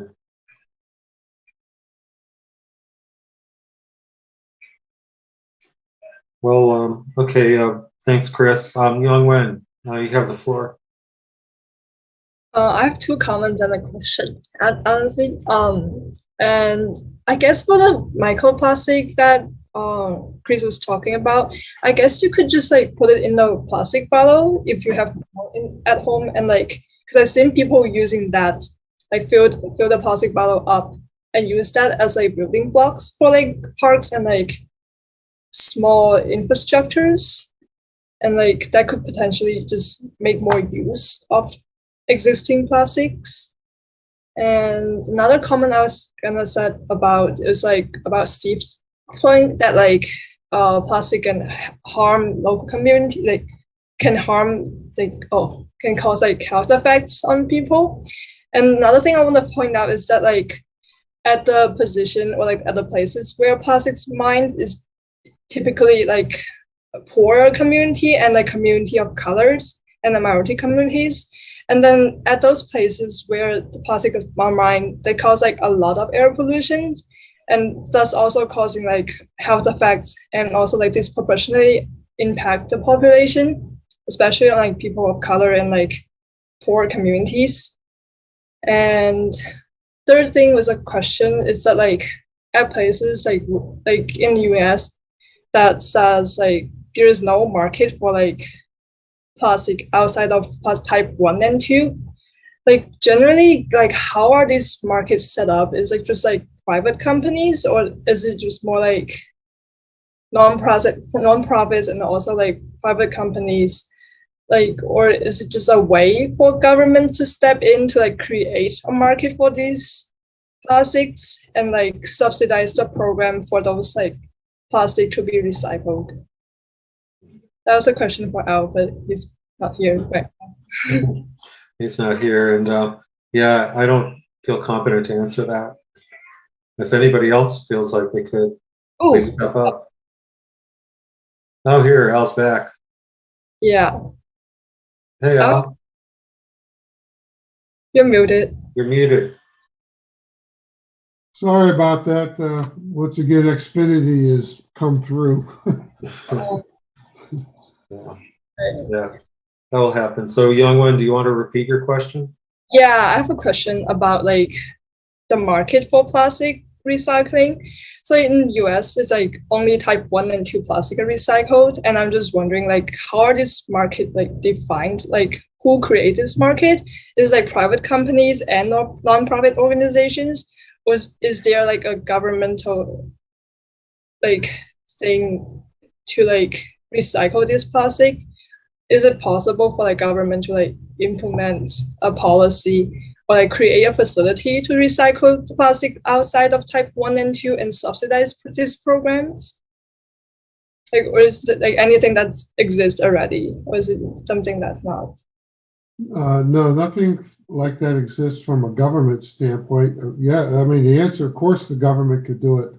And somehow or other, that's probably what's going to have to happen to get these plastics recycled, or at least in an attempt to get them back into some sort of product form. Right now, the free market dictates what plastics are going to be recycled. And there's some pressure, by the public, certainly by a number of different organizations to try to get plastics recycled. But since number one and number two, the most volume, they're the low-hanging fruit, so that's the materials that get recycled. That's why you see out west of California that a lot of the government has stepped in, the state level, to try to force the recycling of other plastics into the picture. I see. But it's so complicated and involved. Just go in your yogurt container, Mark, Al. Okay, you have mostly polypropylene, but yet mixed in with that is some polystyrene. The two containers look exactly alike. You cannot tell them apart. An optical sorter can't separate the two. So why not just make all yogurt containers polypropylene? Why not just do that? But you also have to look at it even further. A lot of the labels on it aren't recyclable. The lid stocks in the containers. So why can't you make those out of a recyclable material as well? Or even print on the container versus putting a label on the container. There's a lot that can be done just by product design to help solve this issue that aren't being done right now. You still have a lot of paper labels that go on plastic containers, and paper labels give recyclers a fit because you got to wash them off. And now you got to get special washing machines that come in. These are very big water baths that have to shake and vibrate the plastic to get the labels to separate. It's another cost item. It's another step along the process. I mean, the best thing to me right now is to try to stop as much as coming in, but the fact that somewhere, the government's going to have to step in to force the issue here. Because left to the free market, it's not going to happen. It's just not going to happen. Well, Al, do you see any hope in these extended producer responsibility laws like the state of Maine has passed, as well as Oregon and California recently? Yeah, absolutely. Absolutely. It will change the way the processors produce their products. Absolutely. So that has the potential to have that sort of impact, but I'm not sure. I mean, I would just like to know what kind of, do you think that those are an effective tool, or what other tools do you think would be more effective than an EPR law? Looking at this, we have a little stat here. I was looking at, there are 42 plastic resin plants coming online in the United States by 2025. So that's going to add about another 55 million tons of plastic into the stream. So we're not even handling the plastic we have now, let alone more volume coming in. So one of the first things to do is to stop the volume coming in. And that's part of what that legislation, I think they're trying to attempt with that 20-cent tax on the resin, is trying to limit some of this. But one of the first things we got to do is just simply stop the amount of plastic being produced and rethink of the packaging that we have. Do we need all these varieties of yogurt containers, orange juices? Do we need all these other pouches on the shelf? And maybe it's time we start to really rationalize that approach. But making the processors accountable for bringing that material back into their facility and recycling it, to me, is a very credible way to force the products to have some sort of recycled content put back into the product lines. Because if you don't do that, it's just not going to happen. Okay, Procter & Gamble likes to do this, but I think it's a little bit more of a PR gimmick than it is a real life attempt at trying to be, responsible, good environmental responsible. Okay. Youngwin, did you have a further comment or question, follow-up question? I guess no, but thank you for answering the question. Okay. All right. Rita, you have your hand up, and then Chris. Thank you. I was struck by your graph that showed the rapid rise in use of plastics. So people lived without plastic before. What do we know about the before plastics that we could apply now? Well, there was life before plastics, wasn't there? Life went along pretty well without it, within reason. I mean, it was promoted as the disposable lifestyle, unfortunately. The Tupperwares and all that when they first started coming in. I mean, look, that plastics do have some great value in certain areas. But yeah, Plastics Industry Association, as soon as you start to try to say, look, we want to limit plastic, one of the responses is always, we're going to lose jobs. Look all the jobs that plastic has created. And the second thing is they're going to say, look how much more fuel it takes to transport a truckload of glass containers or aluminum containers as opposed to plastic. So that's always the great reply back. Then also the other one that they've come up with now is, okay, so ban plastics. What are you going to do? We're going to get all these glass containers, since we've probably shut down a great many of our glass producing plants. Where are you going to get all this aluminum cans? It's tough right now to even get aluminum cans in the marketplace. So they've always come back with that type of a response.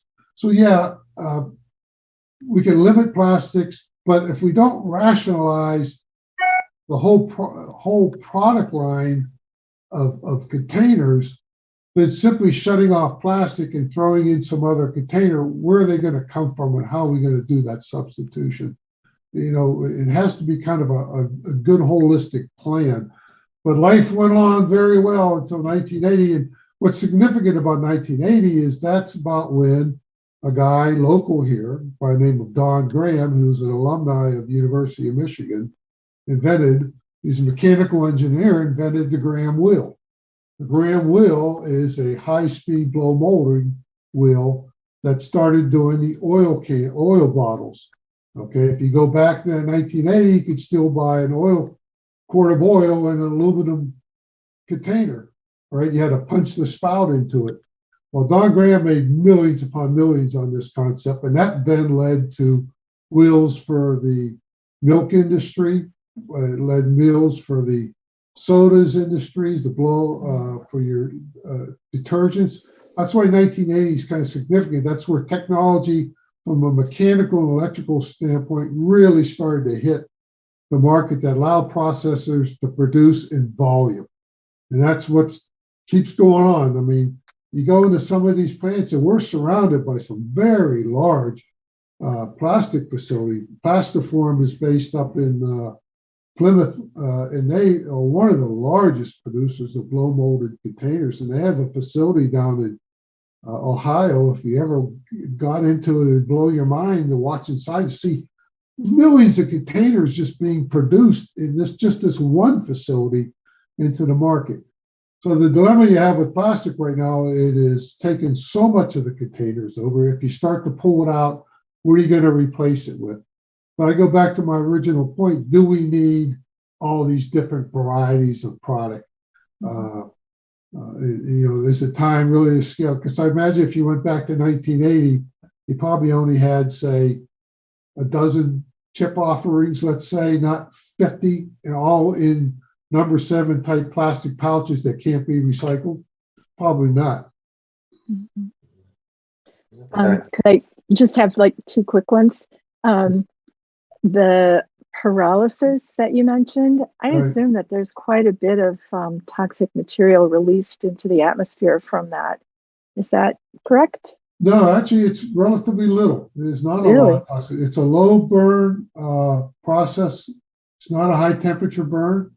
I mean, like I said, Europe uses it pretty free. There's a number of facilities in Europe, and Europe's got very stringent air quality requirements.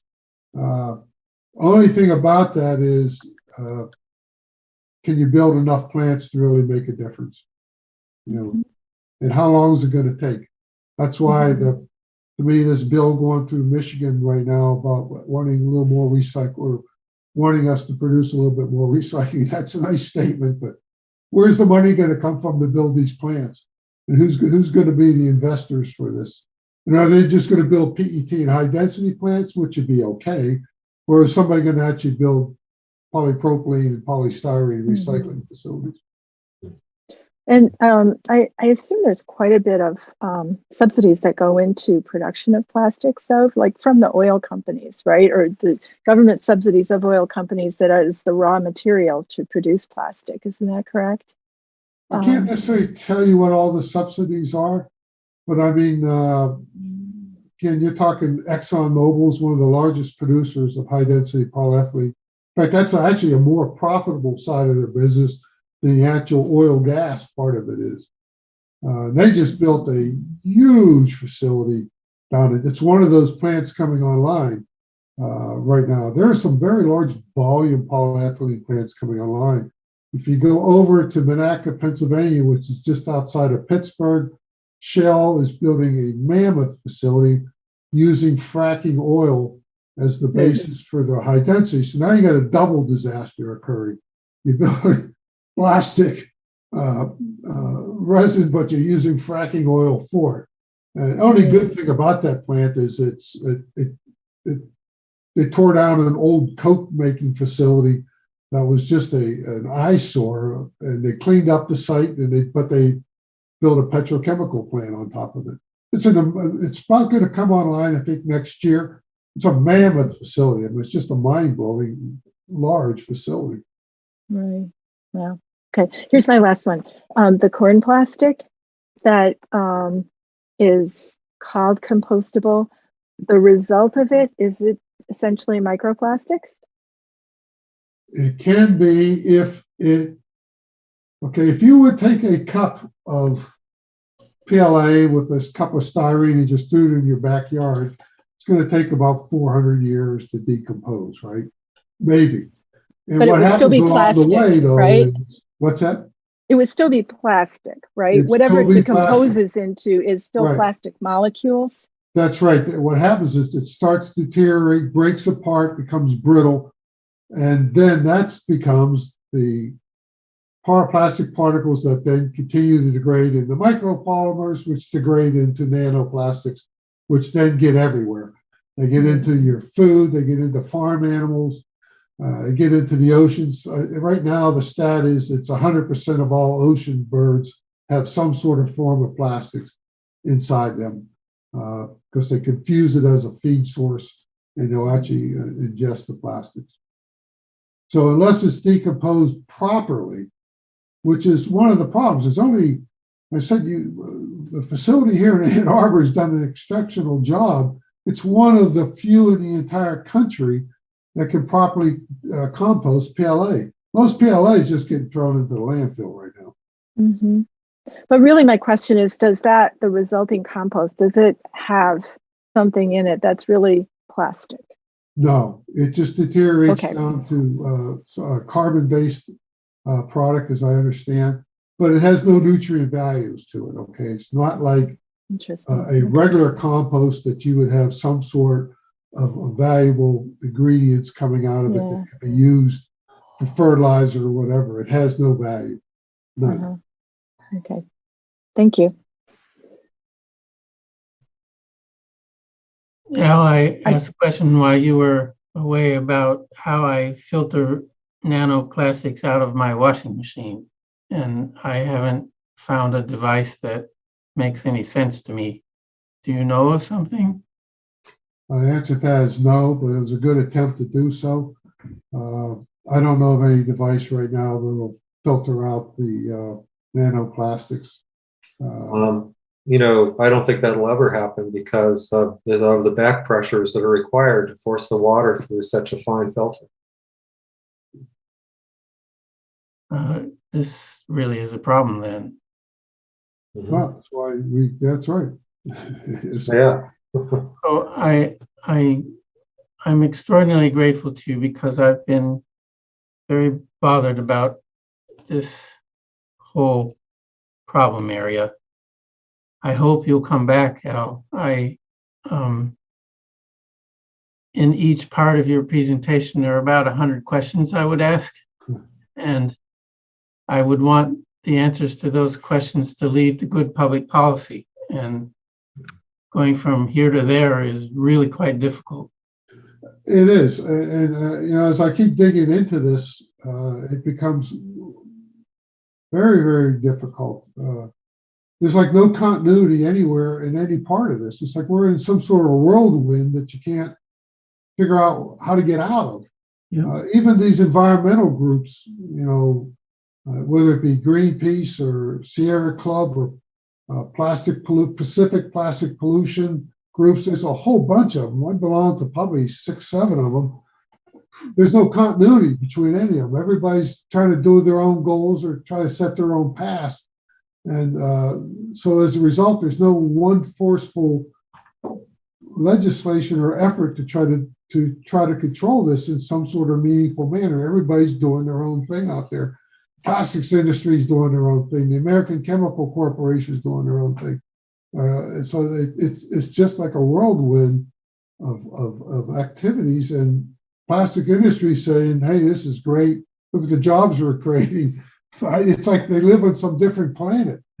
Don't they look at what the damage they're doing, but it doesn't seem to affect them because, you know, they're in this together for the economic reasons, and they have no attempt to slow down. Mm-hmm. Yeah, there's definitely a lot of questions here. I'm going to pose one last one now, if I may, and that is that a common, an alternative solution that has been proposed by the industry is chemical recycling. You know, where they use solvents to dissolve the plastics and then separate out the components. Where do you see that going, Al? Right now, it's pretty much in a laboratory environment. You know, there's also this thing, they got some sort of micro organisms that can devour plastics. That's fine. Any attempt at this is a good thing. But once again, you got to look at the volume. Mm-hmm. How would you ever put enough of these type of efforts into trying to control plastics if you don't stop it from the source coming in? At least limit the source coming in. You could never build enough recycle facilities. You couldn't do enough of this chemical decomposition of the polymer. It shows very good promise, but it's only so far been basically done on a laboratory environment. Mm-hmm. It's not been done in any type of large scale production environment. Okay. Edie Juno, you have your hand up. You have the floor. Thank you. Yeah, I guess I just flagged that I think sometimes chemical recycling is the term used to refer to the pyrolysis and gasification methods that Al was referring to earlier too. So just to add that. Also wanted to flag, I guess, in part in response to Rita's comment, EPA has just put out a notice of rulemaking on regulations around that sort of pyrolysis and gasification, because there is kind of inconsistent Clean Air Act enforcement of those facilities right now, and they are trying to determine if they are perhaps more of an air quality threat than and a pollutant disposal threat than was perceived. So just wanted to flag that. I guess the other thing I would flag too is, you know, I think California right now is pursuing kind of in tandem a lot of the plastic recycling and PFAS in food packaging and that sort of legislation. I think that's a really, you know, an opportunity for us to whatever we do in the city of Ann Arbor and whatever we advocate for as a city to pursue both of those things, right? Because we wouldn't want that increased awareness of the PFAS and these compostable packaging to veer us back towards a plastic use and just to really pursue those in tandem to the extent that we can. Yeah, if you walk into any hardware store and you go where you have your yard care products, your Roundups, fertilizer, bug control, those containers are polyethylene, but they've been fluorinated. with flooring. And that's a process that they can do as bottles being made, or they do it as a step afterward. When you fluorinate that container, you essentially create a source for PFAS in plastics. That is one that emits a tremendous amount of PFAS in it. And they're trying to figure out what to do with that. Simple way would be just to put a barrier layer into it to get rid of that fluorination process. But that requires all new, that requires additional machinery. It's a major investment for a processor to change and add a barrier layer in versus the fluorination process. But they fluorinate it so it kills the odor. So there's no, because if you didn't have that, if you walked into your garden center, you'd smell all these chemicals coming at you. So they do that to try to eliminate the smell, but yet they create a container now that is an environmental hazard. Mm-hmm. Okay. Well, thank you, Al. Are there any more questions for Al tonight? All right. Well, thank you, Al. Yeah. Well, thank you all very much. I appreciate the opportunity. Thank you. So we have no unfinished business on the agenda. We have no new business. So let's move directly to reports from committees, other commissions, council, and chair. So let's start with the Natural Features Committee. Hi, we've been, or I guess more accurately, I've been working on a resolution for you for the next meeting about deer management. And of course, the connection to natural features is that if we allow an overabundance of deer in Ann Arbor, we will essentially destroy our natural areas because the deer eat them. And Yep. this, Okay, Chris, do you think do you want some time on December 2nd? absolutely. But Okay. I wanted to say that the resolution is in draft form. I'm going to forward it to each of the environmental commissioners along with a lot of discussion about refuting arguments that were made in a very serious and I would say extraordinarily difficult way 5 years ago when we first started deer management in Ann Arbor. Refuting some of the arguments that were made against doing it. And I'm hoping I can contact and work with each member of the commission between now and the December meeting to answer questions and try to get a full understanding among many of you who I'm sure weren't here 5 years ago and didn't go through the very difficult process that led to the city being willing to manage deer. Okay. Yep. I hope you can bring Bob, Bob Needham into the discussion. I will. You started this ball rolling. Lisa Dish, you have your hand up. Lisa? Yeah, I just wanted to say that I think it would be, can you hear me? I don't know this, it's so bad. It looks like you can. It would be extremely helpful to do some education with the city council members. I was extremely disappointed at the budget session this past year that deer management was like the first thing to go. And, because it's an unpopular thing and, there's $120,000 and we can split it up among other things that we want to fund and didn't get funded. And there was absolutely no serious consideration of the need for deer management. And so, I had spoken to some people, but I think there's a need for education. So I don't know. I don't know if Environmental Commission can do a work session, probably not. I don't know though.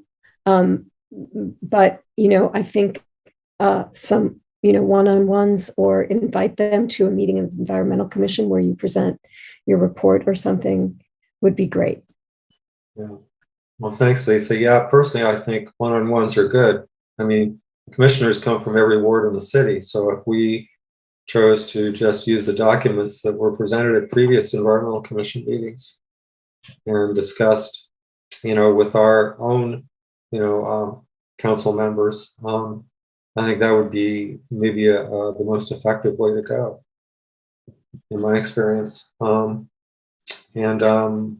Let's see, one more thing, and that is that, this was brought up some time ago, I think back in March, and we had these presentations in July, and Bob has been inviting the opposing argument from the Huron Valley Humane Society, and they have chosen not to step up to the plate here. So I think, I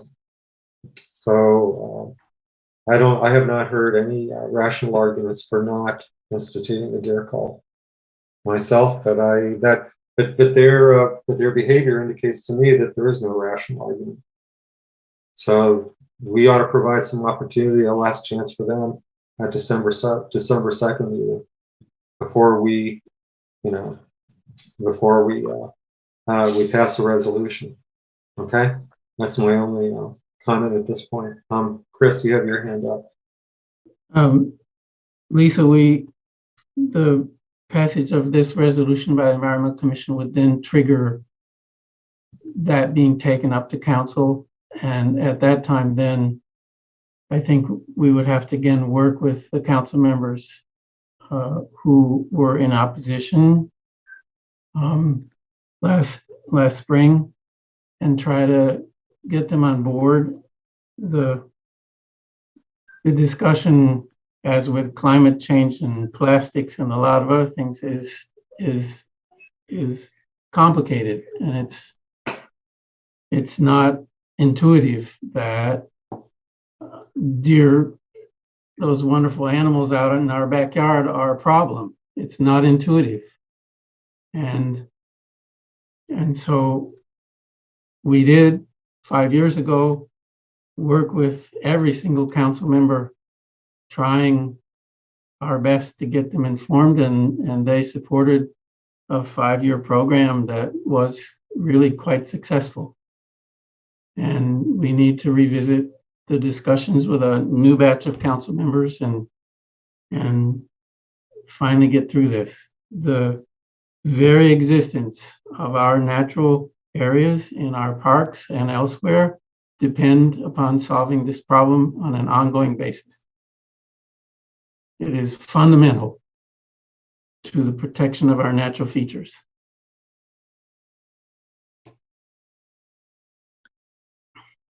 Chris, John Calloway, you have your hand up. Yeah, I just add to this discussion that as we think about how we approach it, so far I've been hearing those kind of supportive of deer management program, or we're saying others are opposed to it. I think we have to make sure we're creating space for folks who understand the issue, but are kind of looking at other priorities too. So I hope we are not just kind of bifurcating this discussion. Mm-hmm. Yeah. I will send you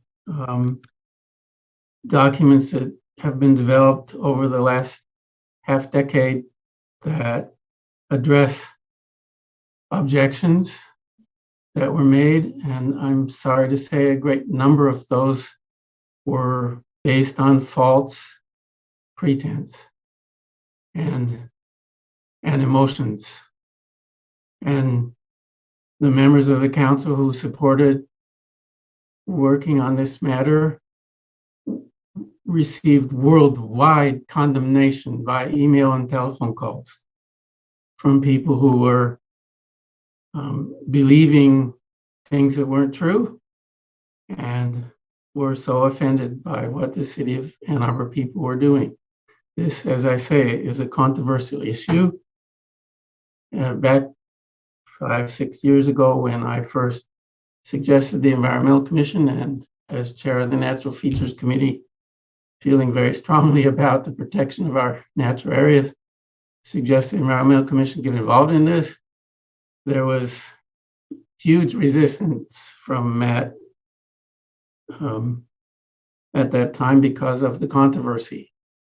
I don't think you all will be in a hot seat. It's the council's decision, and I think those who are offended by this work will rest their objections there whenever the council gets to a decision. But yes, in our time next month, I hope the people who would like to talk about it come and speak with us, and you can see for yourself. All right, thank you. Thanks, Chris. All right, the next group would be pollinators. We are continuing to work on developing some materials to post online, ideally on the NAP website, that will provide people with kind of seasonal information about working with pollinators, native plantings, sources for native plantings, and on and on. So that's one thing that the pollinator work group is going on. And just today, I had a great meeting with a staffer from Mathite Botanical Gardens about the potential for just getting some comments, guidance, and ideas on establishing some alternate lawn areas in some of our parks, some demonstrations that people can see, walk on, get information on how they're established, et cetera. So that's a start point that's been nicely supported by parks as well. So I'm pretty excited about that. I want to thank Shannon for the idea. And I'll be happy to hear comments from anyone and ideas on moving that forward. But that's where we are right now. All right, thank you. Zero Waste Working Group. Let's see. John or Lisa, do you want me to take this? Yes, because okay. I already did one tonight. You can do our other one. Okay, great. Yes. So just a quick update on the work around the Circular Economy Metrics Initiative. We had submitted a grant to Next Cycle under their Micros Opportunity Program for $10,000 to kind of get the work started, hiring an intern. We haven't got the official word, but we're getting a lot of messaging that we should resubmit by the deadline for the next cycle. So we're doing that, and that will go in tomorrow. I think the message is we probably weren't selected in the second round due to a high volume of applications, but we've been getting multiple messages to resubmit for the third round. So we're going to, Lisa did a great job today kind of updating it based on some feedback we got. And that'll be submitted by the Office of Sustainability and Innovations tomorrow. We are still kind of moving ahead with the work. We are interviewing several candidates who have applied for the intern to work with us on kind of the initial stage of kind of research and literature review around the topic. So we'll hopefully have that person identified soon and started with us next month. Also, Monday evening, I'm participating in a student project fair for a C's master's project. We submitted that proposal several weeks ago, and I've identified a faculty advisor. So hopefully the work, but the faculty have told us there's going to be interest in this, but of course we have to get students on board and a team has to form before we can move forward with that. And the plan with that group is that they would help kind of move us beyond kind of the research and literature review stage and actually start implementing some of the things that we're going to be developing during the first phase. So several things going on. Just want to thank Jenny Petoskey for all of her efforts on this, and also the OSI folks for the collaboration. And I guess the other piece to mention, multiple parts here, the next phase would also involve a couple of partnerships. One is with another next cycle opportunity for municipalities called I2P3. I can't remember the acronym right now, but it's kind of a boot camp kind of opportunity for folks working on the circular economy. And then Ann Arbor has also been invited to participate in ICLEI, Circular City Scan Tool, another national circular economy initiative that ICLEI which works with sustainability in communities around the world. They've identified a couple of municipal partners. Ann Arbor was selected, and so we're going to be connecting the circular economy work to see how that can be enhanced by participating in the ICLEI opportunity. That's it. Okay, thank you. So for construction and demolition, I don't have anything to report right now, but I expect the momentum to be regained now that there's a new city staff member. And there may be some more bandwidth available in the city to participate. So let's see. The next item would be other commissions. Planning Commission. Yeah, I would say that the biggest kind of connection that's happening right now is that we are working on a set of site plan standards for smaller projects that were kind of burdened by how complex and expensive the larger site plan review process is. And we're thinking about different ways of making it a little easier for people to get through that if they have a smaller project. And in doing so, we've realized there's some funny little loopholes around stormwater, which we are trying to close. And so we can expect to get some language from Planning Commission around stormwater and some of the changes around that they had expressed wanting the Environmental Commission to be able to take a look at before it goes on to be approved by Planning Commission and then reviewed by City Council. So we should expect to be getting something from Planning Commission in the next couple of months related to stormwater, and especially around just small. Right now, I think it's under 5,000 square feet. You don't have to do anything. And there's just some funny little things that got exposed as we were looking at these other new standards that we're contemplating. So stay tuned for that. And then the only other thing is that there was a project that was passed over on Research Drive that has tons of EV parking and lots of solar on top. And some developers are really starting to step up in terms of doing some exciting things with sustainability. And nothing's perfect, but a whole lot of people are also really starting to kind of think about ways that they can put themselves forward in that way. And so it's exciting to see people doing it on their own without us having to ask them all the time. So that's it. That's great. That's wonderful. How about, let's see, our Parks representative isn't here tonight. We do have a new Parks representative. I don't think she got the invitation for before the meeting, so I'll make sure that she gets a connection next time before we meet. How about Energy Commission? Yeah, our meeting this month focused on presentations from two cities that have pursued municipalization campaigns. The first was Winter Park, Florida, a city that successfully pursued that campaign. And the second was Boulder, Colorado, which has long been in the process and is currently on pause with that and currently working with their utility, the private utility again. And the intent is to kind of resolve outstanding questions at the next meeting and continue that discussion and potentially consider the option of recommending a feasibility study at that meeting with the December deadline in mind. Okay, thank you. Chris, you have your hand up. Edie, I hope I'm pronouncing your name correctly. There are two overtures going on. One, maybe just Edison, but a solar panel array around the Wheeler Center on Platte Road, south of Ellsworth. And then the other is the A20 program that we just received a big report about. Are the two linked, or are they two different things?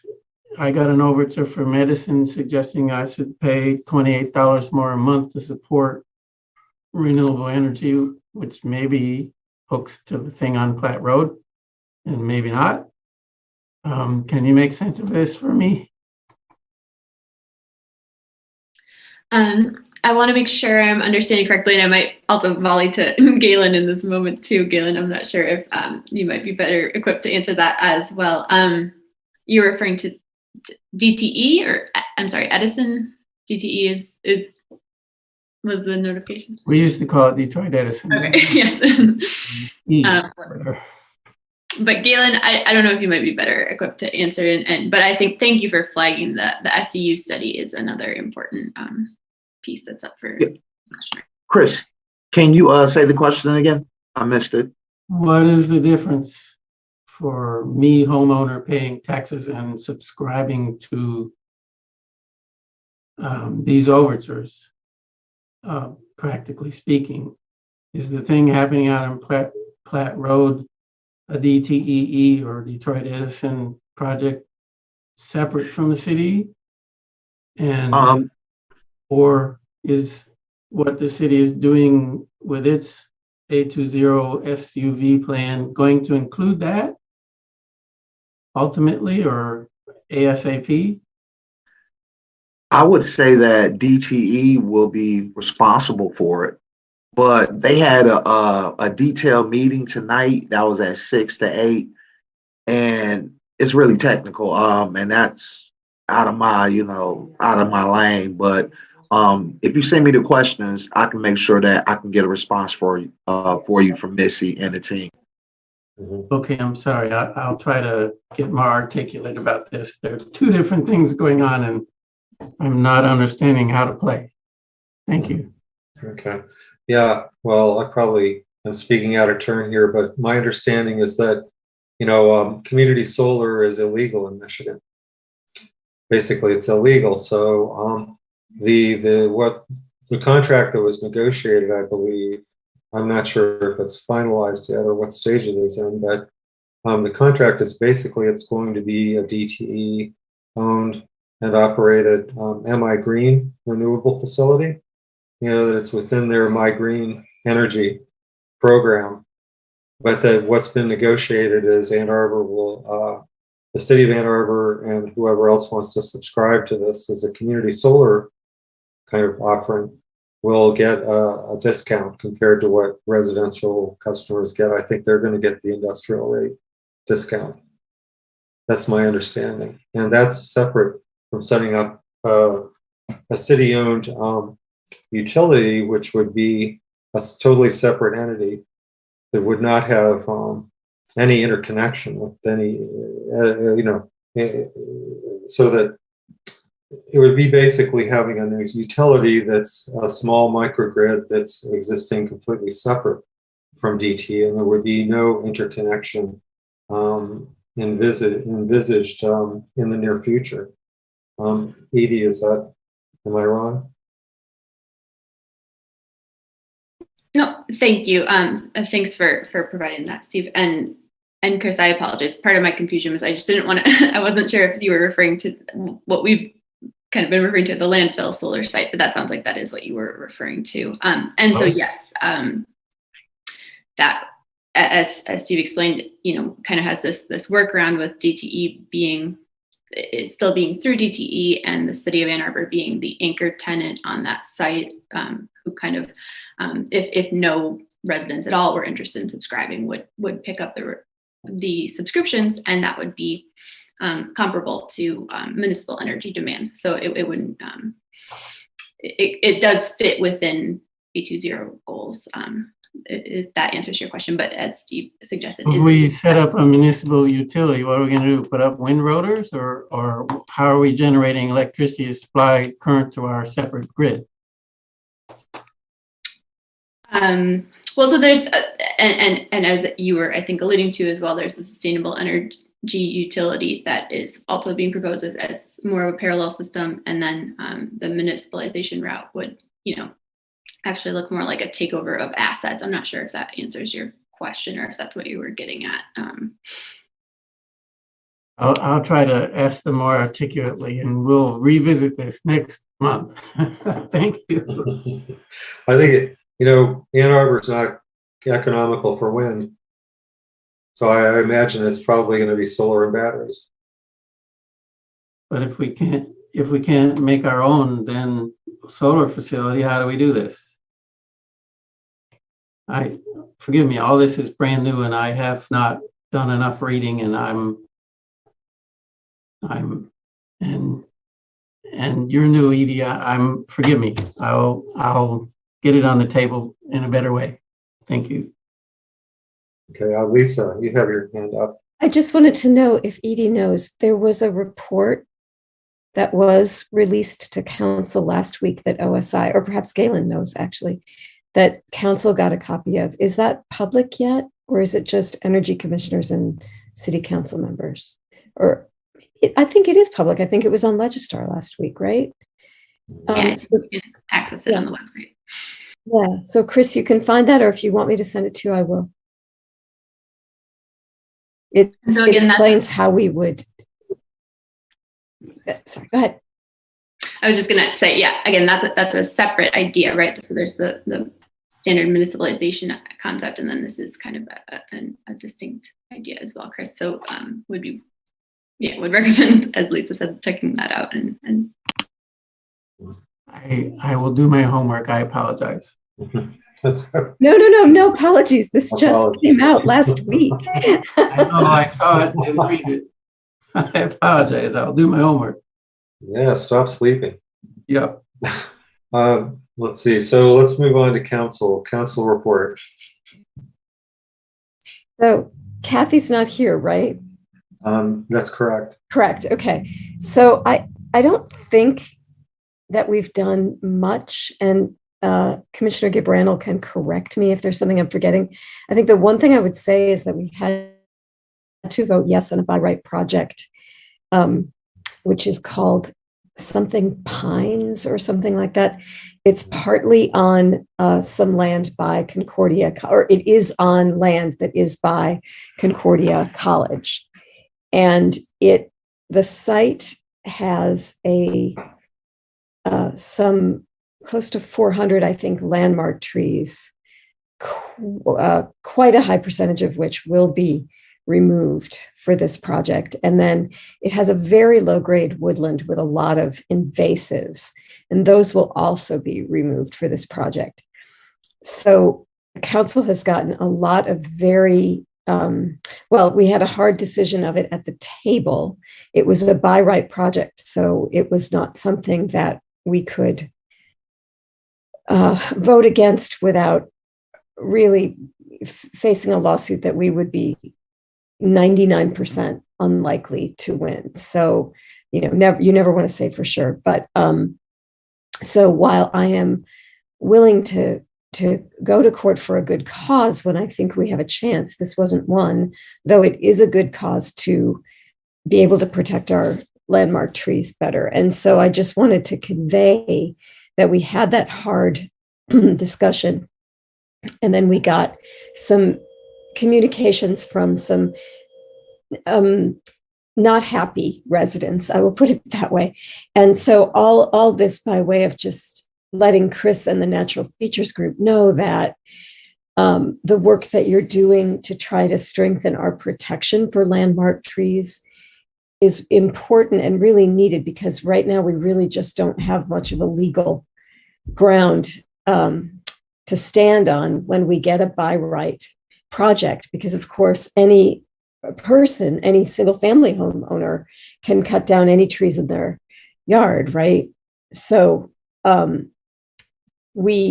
so this was difficult, and it would be great, again, as with many other things that are really percolating on Environmental Commission right now, it's a question of shoring up things that I think our city values, resident values, and council wants to do, but we don't always have the legal standing for that.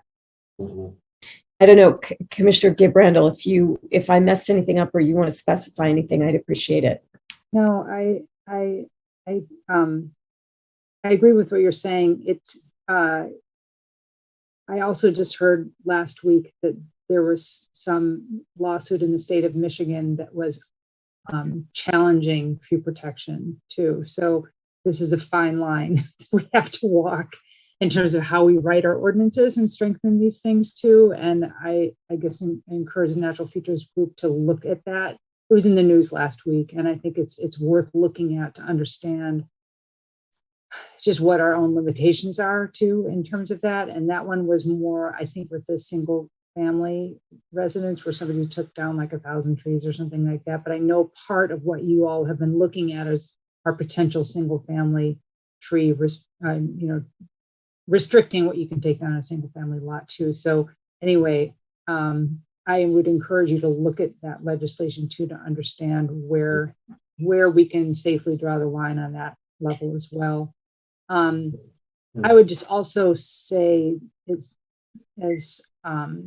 that the forest area in which this development sat was not a pristine oak hickory woods at all. It was a big pine plantation too. And that there were definitely oaks and hickories in there, but compared to like across the road and on Earhart, it's like nothing compared to some of the quality of the woods around there. And I know that is lost on most like neighbors and things like that in terms of, it's a place that they still find meaningful and powerful. And, but in terms of ecological quality, there are many more natural areas in Ann Arbor that have much higher quality than what this area was. It just had a whole lot of trees on it, which makes it really hard. So I would just add that dimension to it as somebody who pays attention to that that part of the puzzle too. And in terms of going to bat for something, I didn't personally feel as compelled to go to bat for that project because the quality of the woods was not high in my opinion. So I go to bat on the ones that I feel are have a much better case to make with that. So that was me personally, not necessarily the whole planning commission. Well, you have to pick your battles. Chris, you have your hand up, and then Rita. And thanks for bringing that up, and thanks for knowing that you really have to walk a property to understand what the natural features there are and what their relative value is. Lisa, I think the net result of the changes that we will propose will be to make a distinction between landmark trees and heritage trees. And where you find heritage trees, you have probably a much more valuable forest or woodland. And there probably aren't many of those on that site. If Shannon is correct, I need to go walk and so I can say. And we're dramatically increasing the mitigation requirements. And although I don't think that would stop a development like this, it will definitely make it one part of the hoops that a developer has to go through a little more difficult. Yes, I did see the court ruling on Canton's tree permitting ordinance, which means you have to get a permit to cut a tree in Canton. That ordinance was attacked by a big law firm in Texas, and they've really been pushing to overturn it. I don't suspect we're going to come forward with a tree permitting ordinance. My suggestion is that we use the grading permit procedures of the city to require a mini natural features analysis of a property, not just for stormwater, but for all other natural features before anything happens, even on single family properties with regard to a building permit for disturbance of over 200 square feet. That will catch the lion's share of trees, big trees we're losing every year on single family and two family properties without getting into requiring everybody to go downtown to get a permit to cut any tree anywhere. So we're not going to get to any kind of perfect solution to this problem of losing trees in Ann Arbor, but the next step I hope we can take, or a couple steps I hope we can take, will help. Okay, thanks, Chris. Rita, you have your hand up. Yeah, thanks. So I'm in the group that's really, really sad about this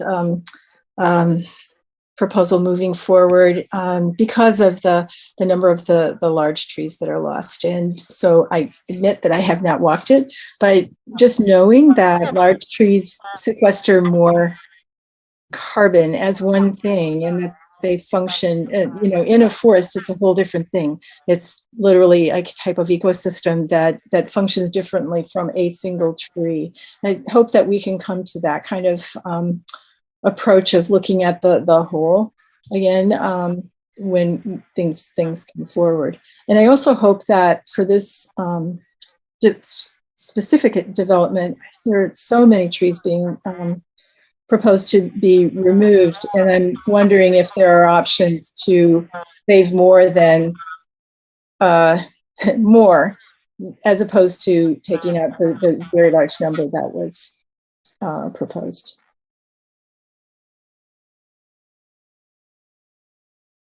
All right, yeah, thanks, Rita. I know a lot of us are uncomfortable with the situation. Just to clarify, though, I mean, what's the conflicting law? Is it a state law or federal law?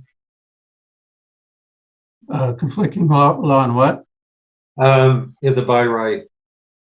That's state zoning enabling legislation, and if you zone a particular parcel for a particular use, you have to accept any petitioner who comes to do that use. Okay, yeah. So it's state law. Yeah. Okay. So let's see. Anything more to report from council? All right, then we'll move to the chair. I have, sorry. So I have a few. Things. Eileen Naples had left the city. She's the resource recovery manager for the Public Works Department, and her replacement is, I was alluded to before, but her replacement, Sarah Mason, is coming from Houston, Texas, and her first day will be Monday, November 1st. So would John Kellawert was involved in her recruitment. So would you like to say a few words, John? Yeah, just a little bit to add to that. Very excited that Sarah was the candidate that was selected. The committee worked on this in a couple of different rounds over the past couple of months. Sarah has been with the city of Houston since 2005. 2006, working first as an environmental analyst in the mayor's office, and then for several years with the solid waste management department. And most recently, she's been the division manager for their recycling programs and environmental services. She's got certificate as a public manager. She's got a master's degree in environmental analysis and decision making, and a BA in biological sciences. So she's going to be bringing, I think, a great set of skills and experiences, and was very excited to, through the interview process, to learn about all the different things that are happening here in Ann Arbor. Great, thank you, John. And then the next thing is that I want to thank the commissioners who helped staff the table that the commission had at the Green Fair. It was held October 1st. Luna Oriole and Chris Vandenbroek showed up for the full evening, and it was very interesting. We had a lot of people come by, and so had a lot of interesting discussions, and a lot of people were not aware that the Environmental Commission existed. So this was, I think, a really successful outreach activity. Let's see. So that's all I had to say at this point. Yes. So Galen, would you like to do a report from the staff? Sure. We just held our neighborhood associations meeting on Tuesday evening. It was a great evening. It was entitled Talking Trash and the Circular Economy. We had Andrea Garcia. She presented on recycling basics. And then we had Jenny Potowski. She presented on the circular economy. And going forward, our next event we're going to hold will be in January, and we're hoping to do it on racial covenants. So myself, Rita, and some others from that evening will begin working to put together a calendar for next year. Okay. And is that publicly posted? It will be, yes. But we haven't met yet. We're just doodling right now to convene. Okay. Anything else, Galen? Tonight we had our SEU meeting. I think we had almost 200 people in attendance. I think it went about 2 hours from 6 o'clock to 8 o'clock. Everyone is excited. We've been getting calls from all across the state. Got a couple of meetings coming up, and especially with Highland Park and maybe a few other municipalities who want to know how did we do it, and they want to know the steps to create an SCU. So our office is very excited about that. And then also we're in the midst of hiring an intern for OSI. Okay.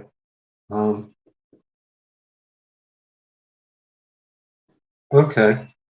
And in this respect, I mean, well, I found that myself, I've gotten a lot of educated on this topic, a lot from the Institute for Local Self-Reliance. It's a national nonprofit that their motto is "Keep your energy local."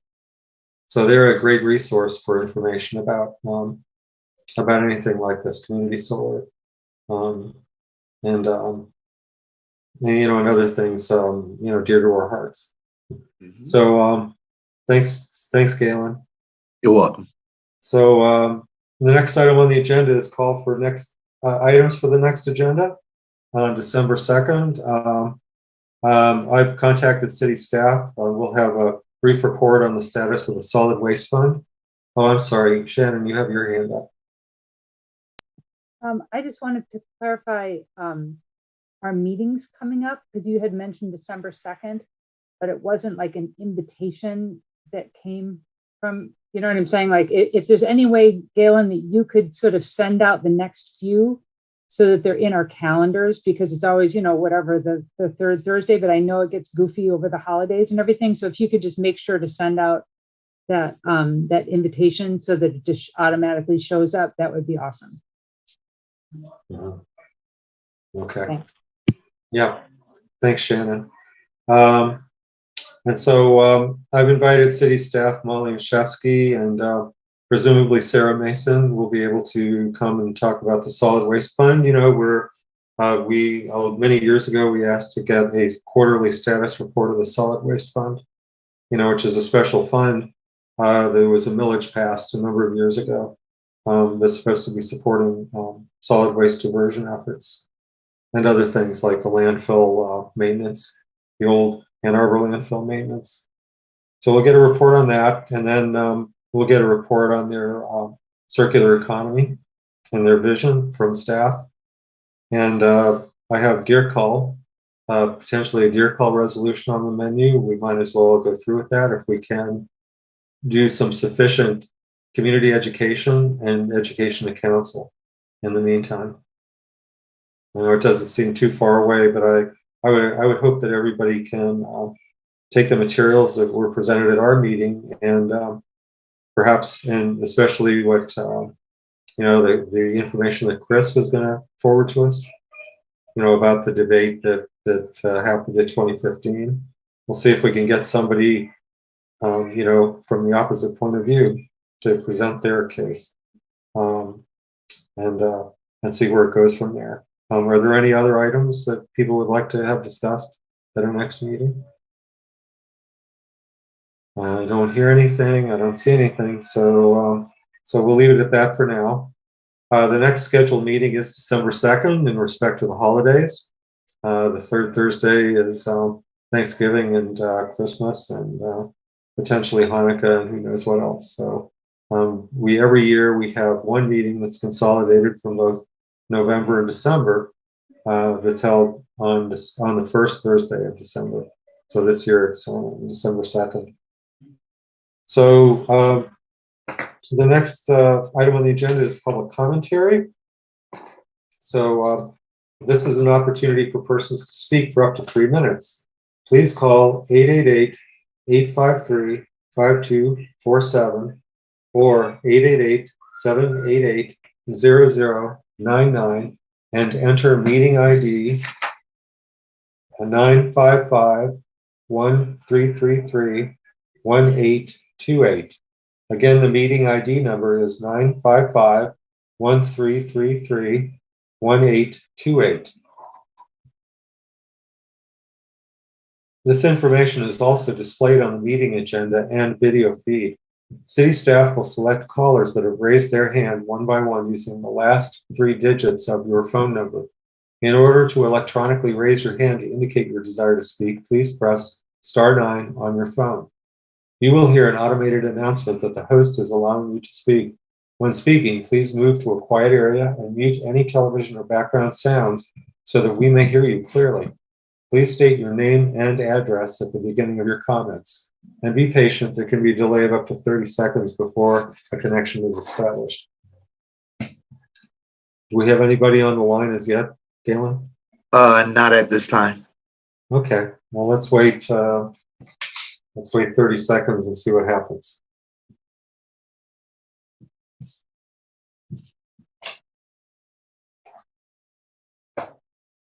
So I want to thank everybody for holding on till 9:40. I think it was good to hear about the plastic situation, because I'm not sure how we're going to plan a circular economy around plastics. That seems There are to no be callers. Okay, well, thanks, Galen. I call this meeting adjourned at 9:38 p.m. Thanks, everybody.